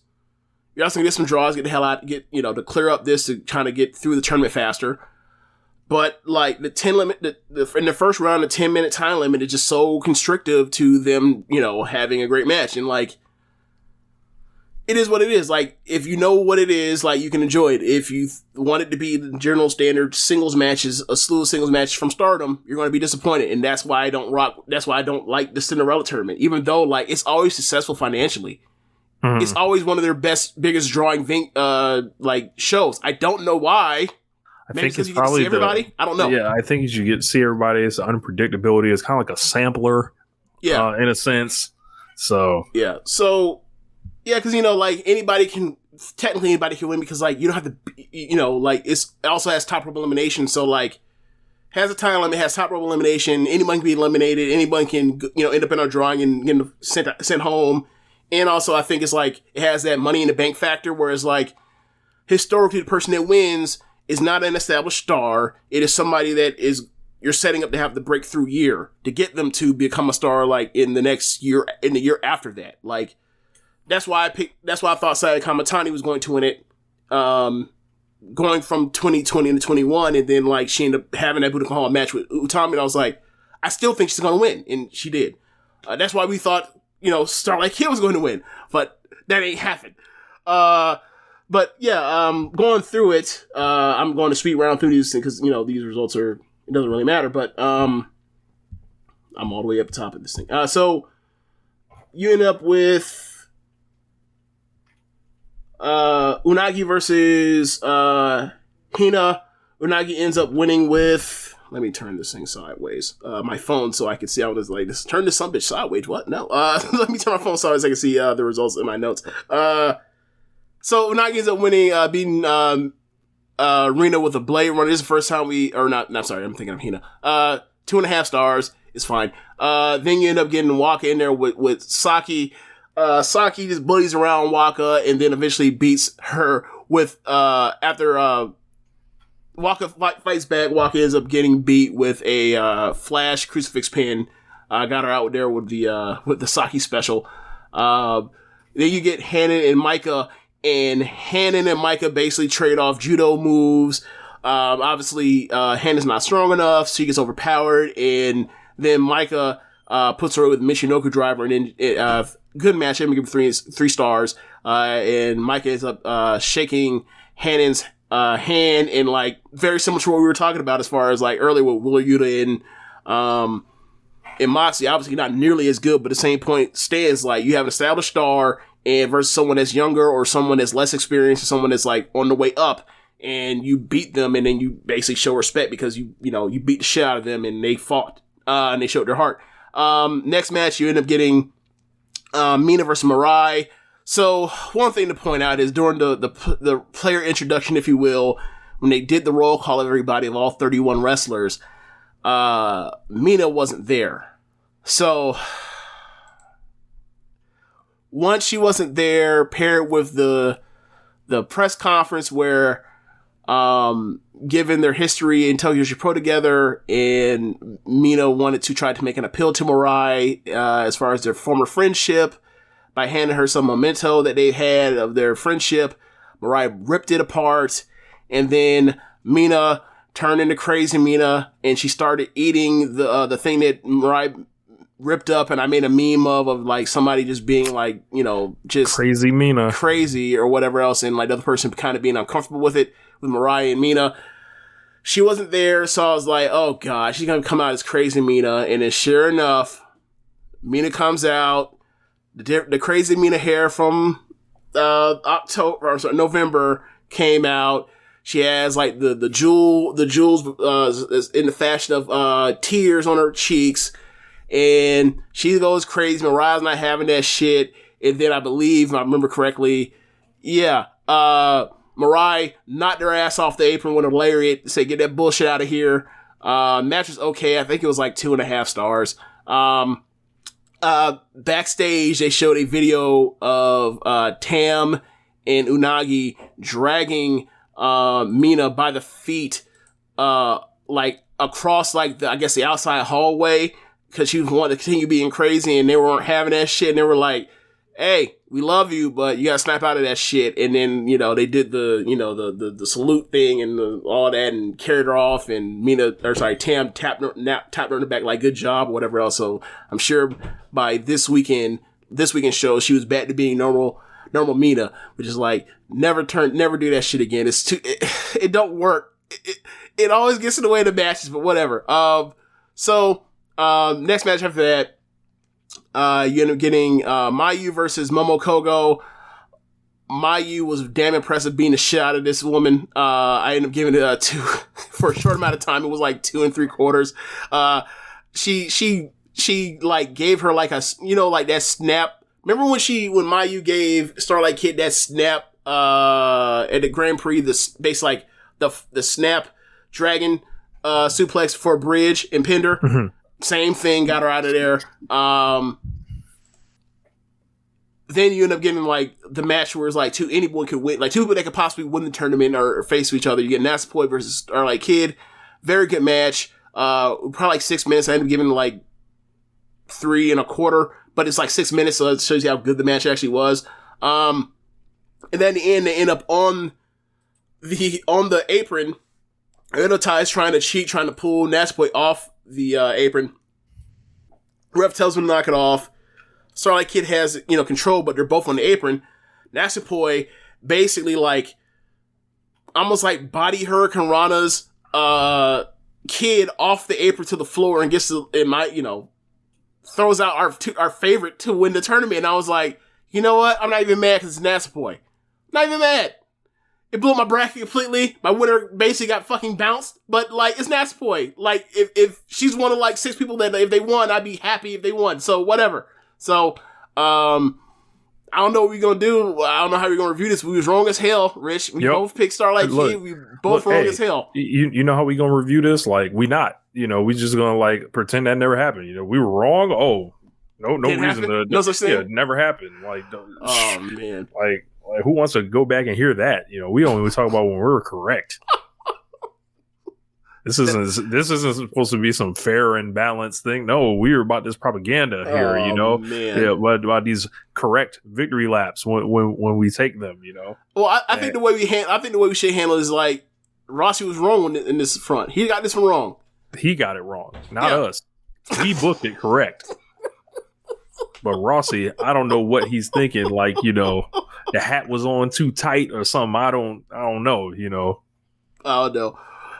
But next match after that, you end up getting Tam Unagi, and Tam Unagi do what? Not Unagi. I'm sorry, Tam Utami. Tam Utami do what they normally do when they're in singles matches or in the ring together, and they beat the crap out of each other, and it was very fun. And playing off of the Utami Nakano thing, eventually Tam got her ass beat by Utami so much that Utami decided, like, all right, I'm gonna stun on you. And she started doing the face and stuff, and that fired up Tam, and they went back and forth, and ultimately by the end they go to a stretch of near falls where Utami ends up like getting the rack bomb, and I think Tam kicks at the very last second, and then the bell rings at 10 the time limit, so obviously they're both eliminated. So that frees up later rounds. So Mariah advances to the third round automatically, basically. And after that, you end up getting the first match of the second round because Kamatani got an automatic bye. They put her in the ring with Micah, who earlier in the show fought Hannon. They have a good match. At the end, Micah, they end up on the apron, and I think Kamatani goes for Hurricane Rana, try to Hurricane Rana her off the top rope, but like Micah overpowered it and went to just basically like she basically diving power bombed Kamatani off the apron, and they both got eliminated, so they're both gone. And I was like, so then from there, Micah says she wants a match for Kamatani's white belt. They agree. That's put on the table. So I think on the next pay-per-view, they're going to have their white belt match. So, go ahead and pencil in that 4-star match. Then you end up getting Lady C and Mai Sakurai. This match is okay. Lady C is completely out wrestling Mai at every facet of pro wrestling. And then at the end, I think Lady C goes for a big boot, and then Mai basically like does a pretty nifty looking crucifix pin and sneaks Lady C and gets her out of there. And I was like, so we just eliminating the more talented people? Okay. Yeah. All right. Then you end up getting I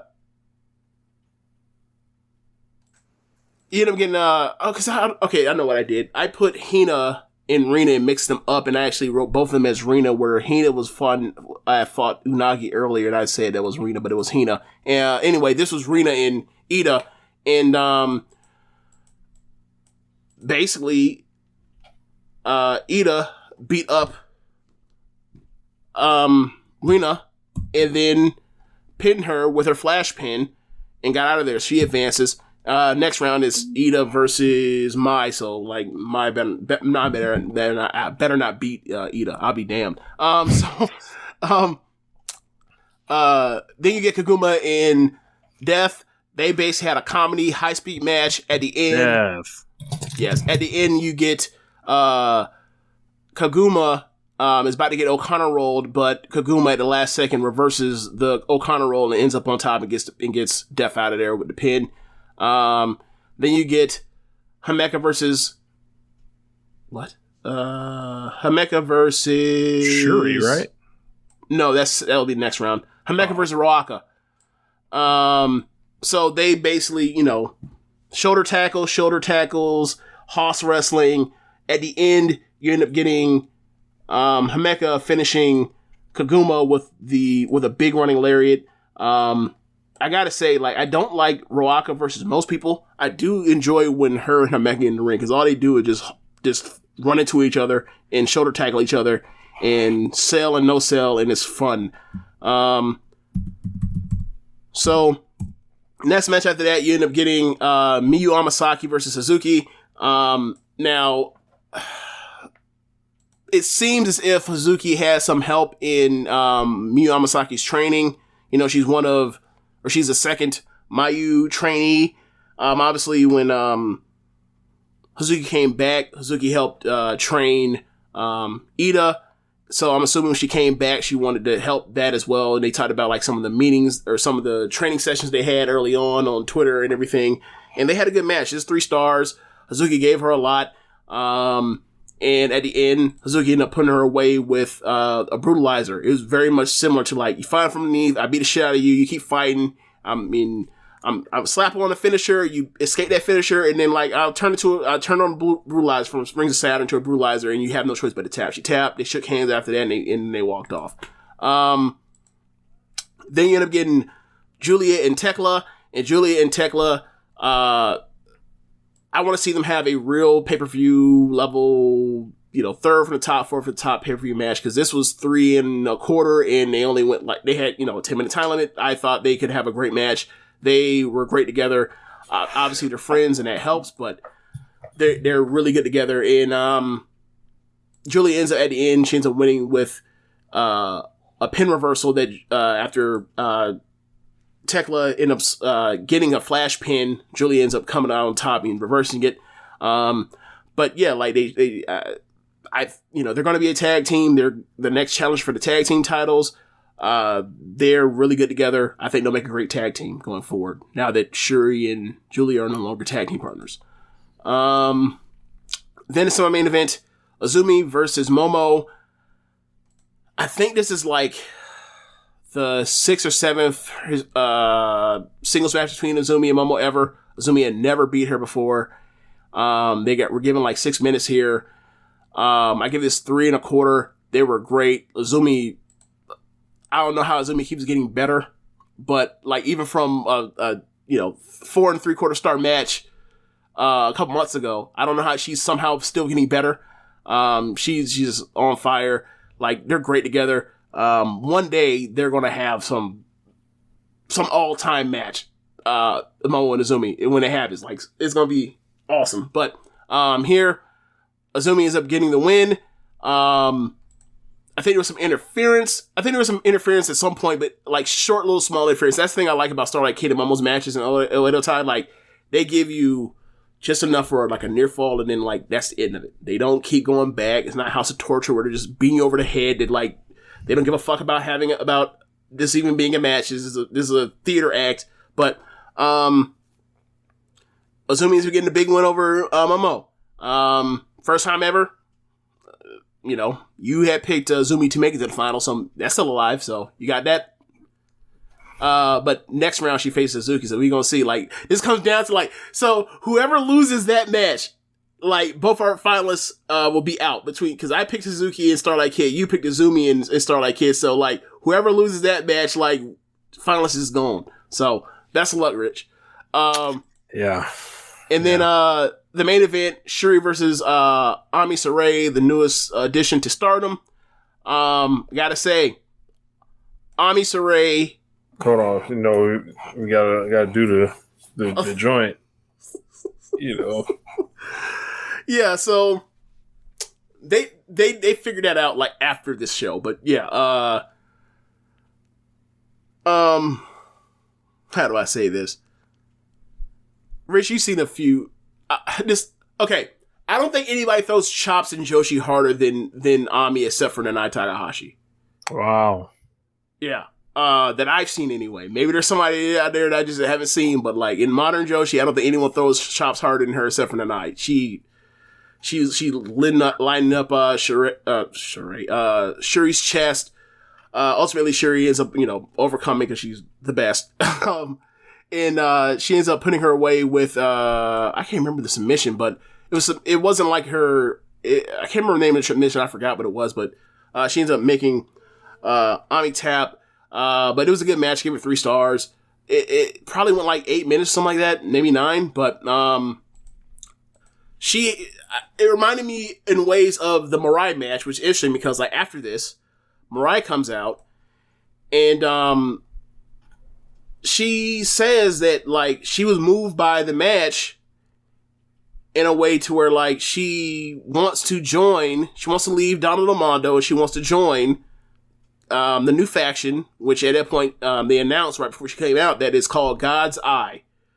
Yeah, God's Eye. So she wants to join GE, and Shuri said sure. Now backstage, at the post match comments, those three are together. I feel like Julia ain't gonna take too kind to this. She did not.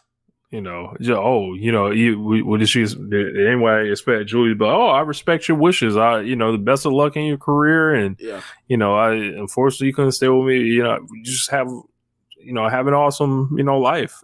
Just let you go like free this bird to fly like that. That's not how it went. Right. And then also, no, it did not go that way. And also in like classic Hill fashion, like after she did that to Tam and Cosmic Angels with, stealing away Mai Sakurai, like she was furious and angry, that the same thing happened to, Mirai. But she couldn't act like she wanted to act because, Shuri was there. She knew that shit wasn't gonna go well for her because Shuri would beat her ass. So, here is the gist of it. I'm going to go to here we go. So, they show Ami and Mirai and, Shuri after they signed off for the show at the end of the show, and they're backstage and have their comments about the match. And then all of a sudden, Julia and and every other member of Don Armando shows up, and, Julia says to Mirai, "What the hell? You're just gonna leave because you felt like it?"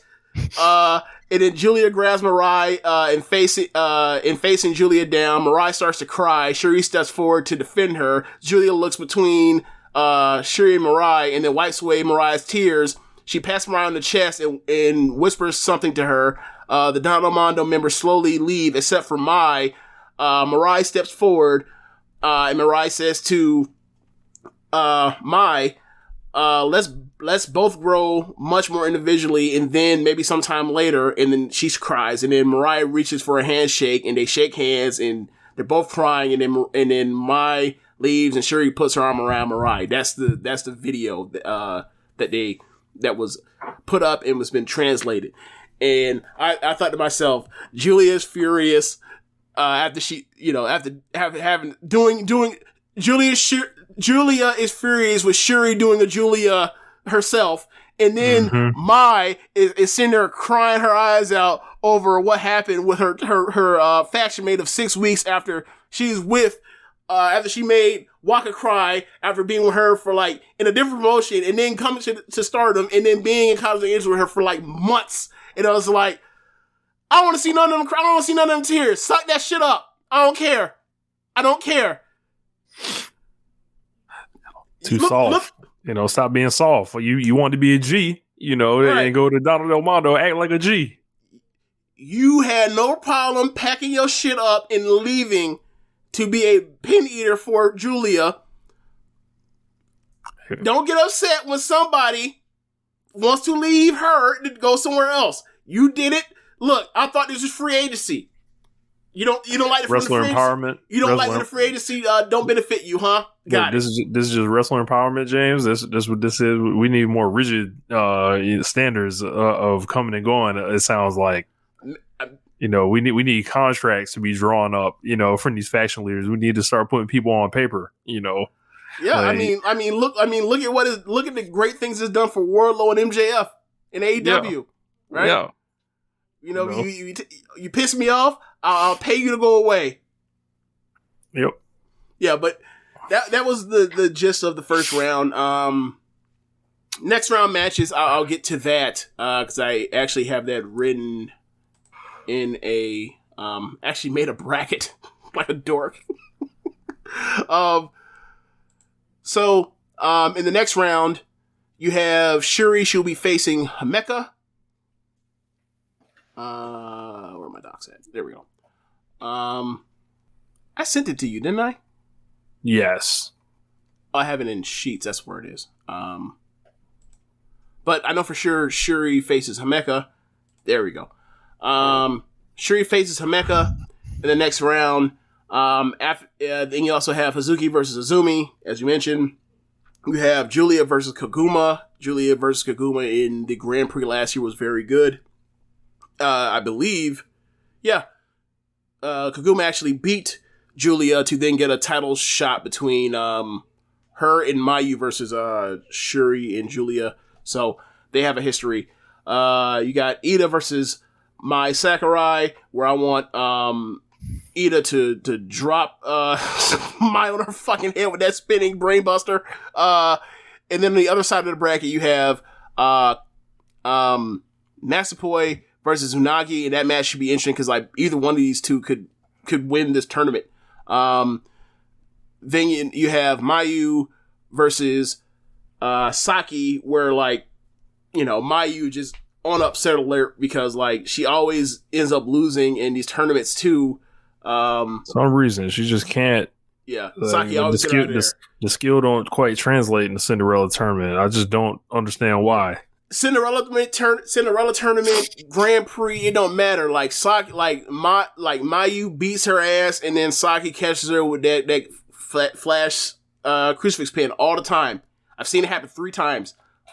So like she's on high upset alert. Like if she gets got again, and be like, "Yep, that's it. That's just what she does. She just puts this woman over regardless, just cause like I ain't meant to win this thing anyway." But that is given what has happened, shake breakdowns with the Ham and Utami draw and the Kamatani and Micah draw. That side only has 2 matches. Mariah obviously advances to the what would be the Elite 8. Yeah, the Elite 8. She's already in there, so she's waiting for the winner of Mayu and Saki. So if it's Saki, like she's a shoo-in for Final Four. So yeah, I mean at this point, I think it would be hard pressed to say like I think it'd be like Unagi. I think Unagi, Natsupoi, and Mirai would be like this. The people I would say like have the best chances to make it to the final. I think Natsupoi getting Kid out of there was supposed to be some type of indicator, but we'll see how that goes. Like I think Natsupoi versus Mirai be very good. And also like Natsupoi versus Mirai, like there could be a story at play, like Donna Amano fracturing more as like, you know, they split between Julia and Shuri. Like I would love nothing more than they've been mentioning that there's going to be another member in God's Eye. Yeah. So they say that they're going to bring somebody out, I think, and it's going to be in Hiroshima. That is where Konami is from. So she might return and join God's Eyes. That'd be cool. I saw someone speculate it could be Natsupoi. I would love that. That'd be my preferred thing. Like, get Natsupoi, you know, get her to second in the faction. Just immediately just put her right there where I think she belongs. And then there's also someone mentioned, like, you know, given the history of, not the history, but given, like, Shuri's background as a, you know, martial artist, like, she might want somebody from, like, outside with a martial arts background. You look at New Blood 1, and you think of, like, Tomoko Indaba from Just Tap Out. So, like, you know, like, Stardom ain't got no problem buying the rights to someone from Just Tap Out. That's what happened with Micah. So, like, I've seen, you know, Konami, Shuri, great relationship. Let's do it. Shuri and Natsupoi, great relationship. Let's do it. Bringing in a younger girl with a martial arts background makes all the sense in the world. Can also be like play as a pin eater or whatever else. Makes all the sense in the world for me. Like any of them 3 options I've heard about sound good. Like, but in the meantime, between time, Shuri, Ami, and Mirai, who the fuck's beating them? Hey man, I'm down with the God's Eye, man. Yeah, same here. So that's the end of the show. Unless you have anything else to. We didn't talk about TK and the bots. Oh, let's get to it. Let's get to it. TK and the bots. Can you pull up the tweet? I got the tweet. So Tony Khan tweeted, An independent study has confirmed much of the staunch anti-AEW online community aren't real individuals. That's right, fakes. It's a staff running thousands of accounts and an army of bots to signal boost them. Look closely. These aren't real people. Who would pay for such a wildly expensive thing? Research this one yourselves. You internet detectives thrive in these situations. Speaking of wild things, you won't want to miss Moxley versus Willa Yuta on Rampage tonight. Their boiler room staff is going to be working overtime on a Friday, and I love it. Ever wonder why so much of the activity on these accounts is retweets and replies? Like, who actually has 80% of their activity as straight up retweets? He then continued to be entertaining on Twitter for most of the day. From there, alluding, acting like alluding that he pays Brian Alvarez. He's going to have to take Brian Alvarez's monthly stipend away for reporting something incorrectly, and then telling Brian he can keep the 200K since they squared it away, and Dave will keep his as well. Launching that meme back into existence. All this shit was pretty funny.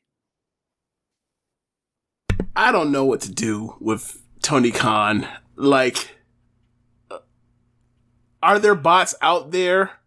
Obviously, like, there are bots out there that, help, stoke some flame during the 2016 election, the 2020 election from Russia. And there obviously are bots for companies to want to push engagement to then sell this engagement as being meaningful for why they are highly valued. Like, they sell it. So, like, that's everybody. But, like, you're not going, like, I do not care how big of a WWE fan or supporter or apologist you are. There is no way. I don't care. I could talk to Vince McMahon myself. There's no way in fucking convince me face to face that, like, he has not paid for bots to help engagement for online. Like, I think you have to be like, I don't know what the level of naivety it would take for you to think that, like, nah, he has never, or they have never done that. Of course they've done that. Not like, because it's them, but because, like, come from. Right. And it's not because of it being, because it's them and they're evil. It's because, like, I think everybody does this. Like, I think every major entertainment company does this. Like, we've heard for years about people, like, getting spots on, like, for Spotify listens, bots to do that. For people faking their Instagram followers and stuff like that. And as far as, like, the anti-AEW stuff, like, it's real easy to set up a bot to do what you want to do to signal boost something that is, like, like, you give some real stuff in there and you mix it with the bot and then that shit explodes. Like, I fully believe, like, that there's, like, if something is important as an election, this could get used for, right? Like, you telling me that, like, someone in a much lower stakes situation like that professional wrestling is compared to politics, like, you telling me that they wouldn't do this. So like we know they pay for fast national numbers to troll them with, to release on weeks that the numbers may be low, and then they disappear on weeks like this, like when Rampage did 600K and 0.25 in the demo. We didn't get any fast nationals this week. So do I believe that there's something possibly like this? Yes, I do. It's fun to laugh at. I think a lot of the people that have proclaimed themselves to be anti-AEW have taken up calling themselves bots now. Right. Because they're, like, offended because, like, they think that Tony Khan is saying, like, people that criticize him are non-real people. When it's like, nah, what he's saying is that, like, the people, is that there are fake accounts or dummy accounts, if you will, or you want to call it, that are retweeting and replying and adding engagement to people that have this anti-AEW stuff. And, like, I think people are, like, either don't understand it or understand it and are furious to think that, like, wow, like, people don't really, like, rock with me. Like, I'm actually, like, being used.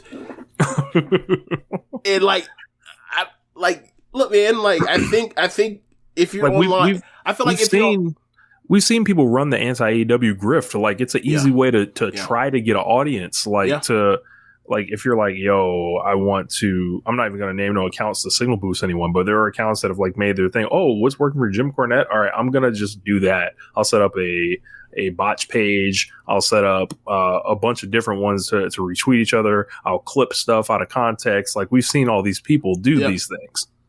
Yeah. And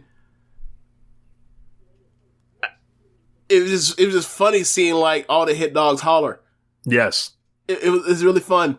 And I was just like, because one for me is like,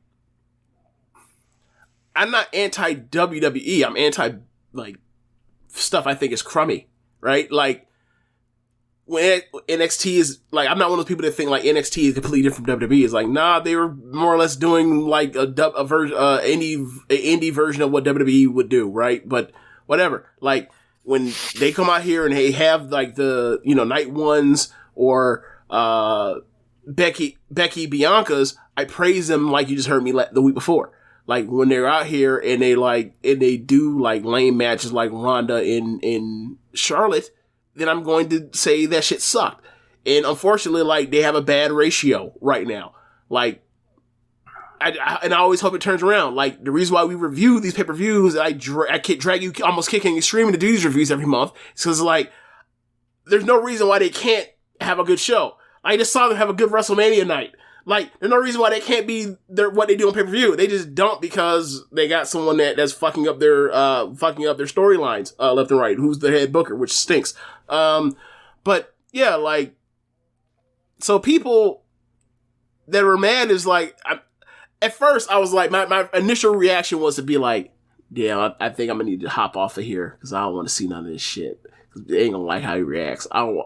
They're not gonna react fond to this. And I was like, I don't know how. And then like I saw them all call themselves bosses. Like, oh, you misunderstood what he was saying. Okay, I'm in. Like y'all were just so mad y'all didn't even realize what he was saying. Okay, I'm in here. So like, what were your favorite things that you saw? Oh man, just them calling themselves bosses or more. I think the whole thing with them calling themselves bots, people proclaiming that they are anti-AEW openly now, at least like they're willing to put their name on it to be offended by this or whatever. These people that swear up and down, they're just like, oh, they don't even care about AEW or anything like this. It's like, it's just funny. You care enough to apparently consider yourself to be anti. Just weird. Yeah. That's weird. I like pro wrestling. I'm anti a pro wrestling promotion. Okay. Yeah. What did they do? They didn't do wrestling that I like. All right. I mean, I can somewhat understand it. Like, I mean, there's a lot of stuff. They said mean things, Yeah. They keep talking about the wrestling that I watch being bad. Oh, so they're working? They're actually like friends with most of the people that are on this roster? Okay. Yeah. Right. There's just, I think the funniest thing about it was some of that stuff with Dave and Bryan that Bryan was talking about it, and then Tony Khan replying to Bryan Alvarez about like docking his pay and shit like that, and it was all like kind of to promote Rampage. It seemed like, yes, it was, and the whole thing was like Tony Khan can tweet anything and then just make it 10 times funnier by saying Rampage tonight at the end of it. Like, well, the first time he did that shit, that's what got him in trouble, because it's like, oh, you want to say this about Big Swole and then say Rampage tonight? Okay, I see what you're doing, but yeah, I guess that's his thing. Like, this is all a way to get you, stoke some controversy to then try to draw eyes to Rampage. Like, it makes you wonder, like, because I feel like he does it with Rampage more than he does it with Dynamite. Do you feel like he is concerned about that number, even though like the time slot should dictate what that number is more than what I think he's definitely become conscious of like the competition that's around Rampage, which is why you saw the Blackpool Combat Club get thrown to Rampage last week, and it was like they popped a number, and then like Hangman Texas Death Match title match, Adam Cole this Friday, they are conscious of like the heavy competition that was around. Playoffs are about to start. Yeah. They're like, yo, we have no like room to sink because we're constantly reproving our value every week. It feels like just in time to have like no weeks, when it's time to get that next TV deal, and there's like a merger going on with like Discovery and Time Warner. There's a lot of stuff like in the air. So I think he's just trying to make sure every week is as solid as possible and really start using Rampage in the way that, I think a lot of people envision Rampage to be used. I think it's still like, for like when usually it's like 1 hour, it's like a breeze to watch every week or whatever. And it's really enjoyable. That time slot is difficult to deal with. And now this next coming week, I believe Rampage is at 7 p.m.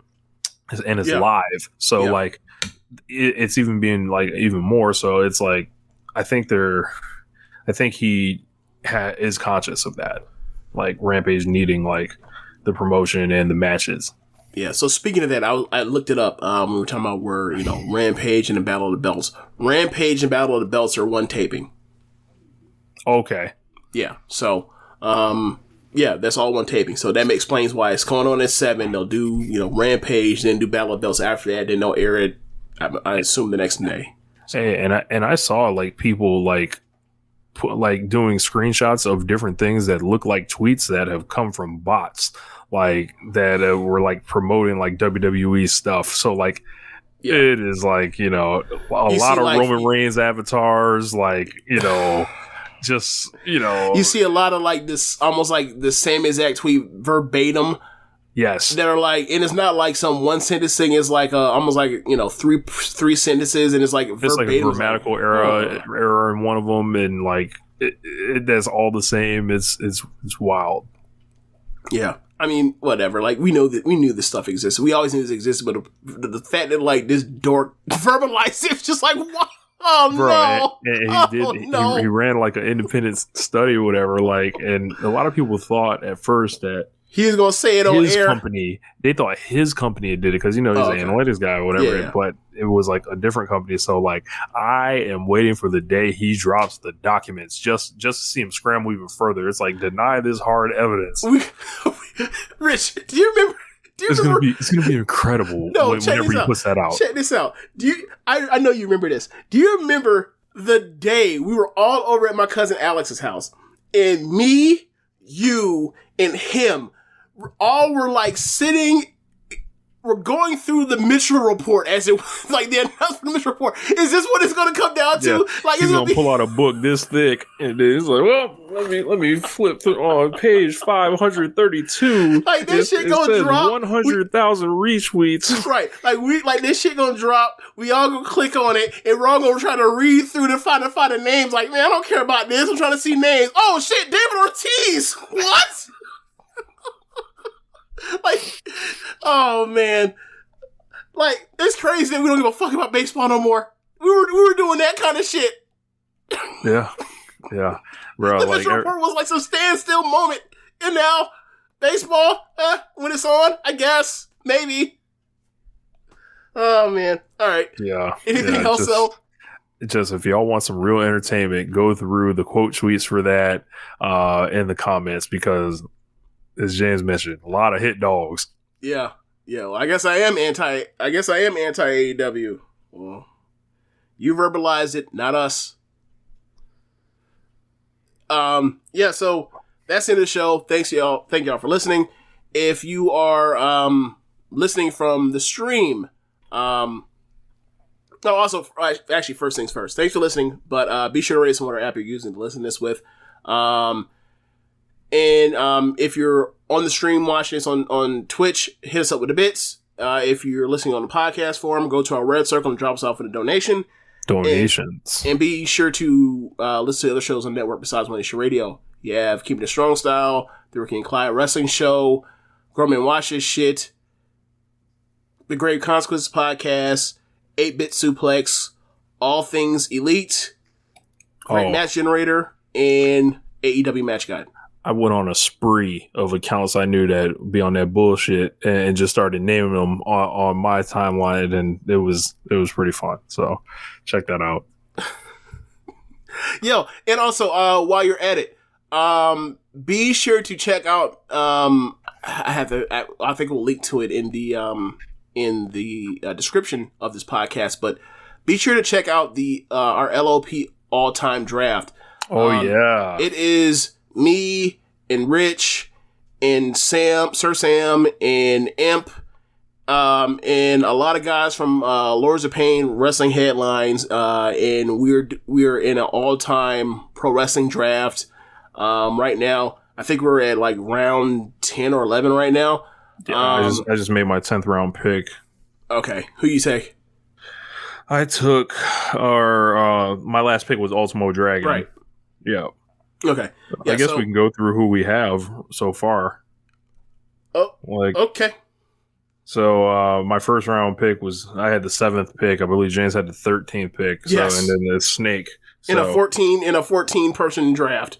Yep. So I got Kenny Omega, Kenta Kobashi, Will Ospreay, Kota Ibushi, Shingo Takagi, Jushin Thunder Liger, Shuri, the Holy Demon Army, Toshiaki Kawada, and Akira Taue, Drew McIntyre, and Ultimo Dragon have been my first 10 rounds. Yeah. So my picks, because I don't think I think I'm at 9 right now, but I have Ric Flair, Kurt Angle, Rey Mysterio, the Young Bucks, Adam Page, Hangman, DIY, Tommaso Ciampa, Johnny Gargano, Tomohiro Ishii, Mayu Iwatani, Hiromu Takahashi, and Tetsuya Naito. So I think Rich is having more fun than I have, because he's been put in better position to be able to get better people. But I will say this, like, regardless of I don't know how well he's going to do as far as when it comes down to the fan vote, but Rich did really well as far as historically. Like, if you're going to see this, someone that's watched a lot of the wrestling outside of America, like, you see that list, you're like, God damn, he did really well. I think my thing is, like, at first it's like, I was picking like values, like, damn, Ric Flair fell to 13th. Fuck it, I gotta take him. Mm-hmm. So it's like, all right, well, on the other way around, who I'm going to have someone that's like on that kind of name brand value to get. So like, I take Angle. And then from there, I was like, I can't let Rich just get the Young Bucks. Can't do that. Like, they won't make it past Imp or Sam or twice before I get there. I'll take them. So I got to get the Young Bucks. Rich cussed me out. I don't think he cussed me out, but you were like, you fucker. But yeah.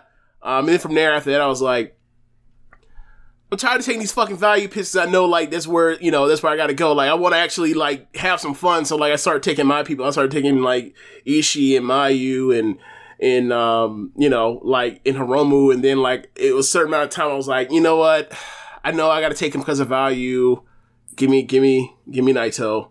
I got Naito with the 128th pick, and, like, it was real fun to, like, screenshot that and, like, underline that number and send it to Zach. Because I think we should. I like to destroy him by Naito. I think we should also take the screenshot and send Seth Rollins' pick to somebody as well. Don't do that.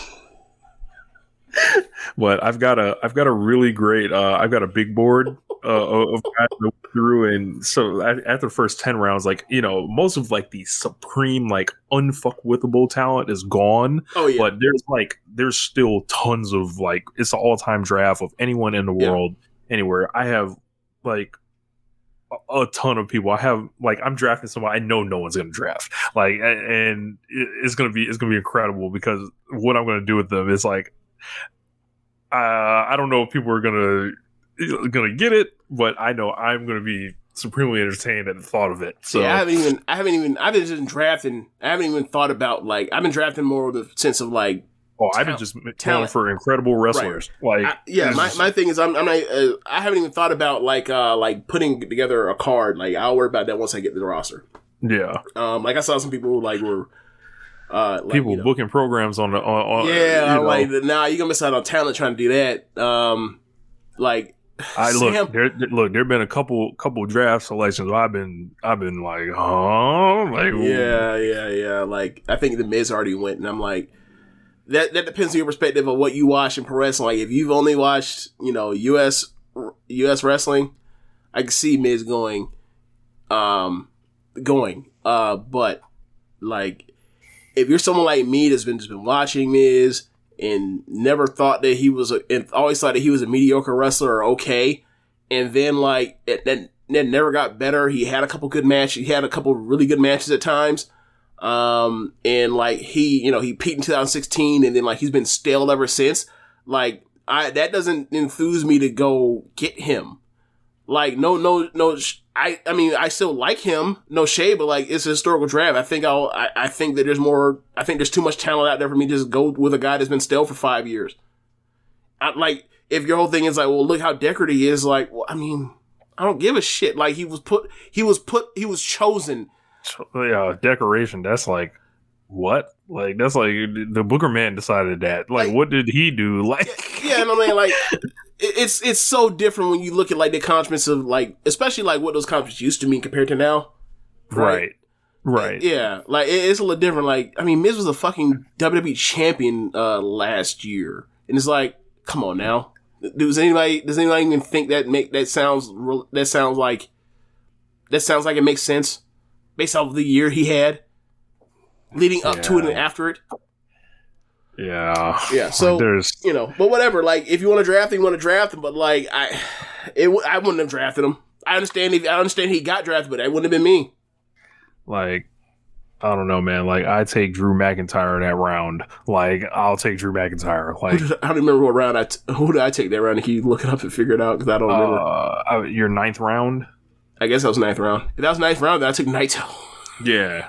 So Drew McIntyre, Tetsuya Naito, The Miz. Something doesn't quite. Yeah. But anyway, be sure to race whatever app you're.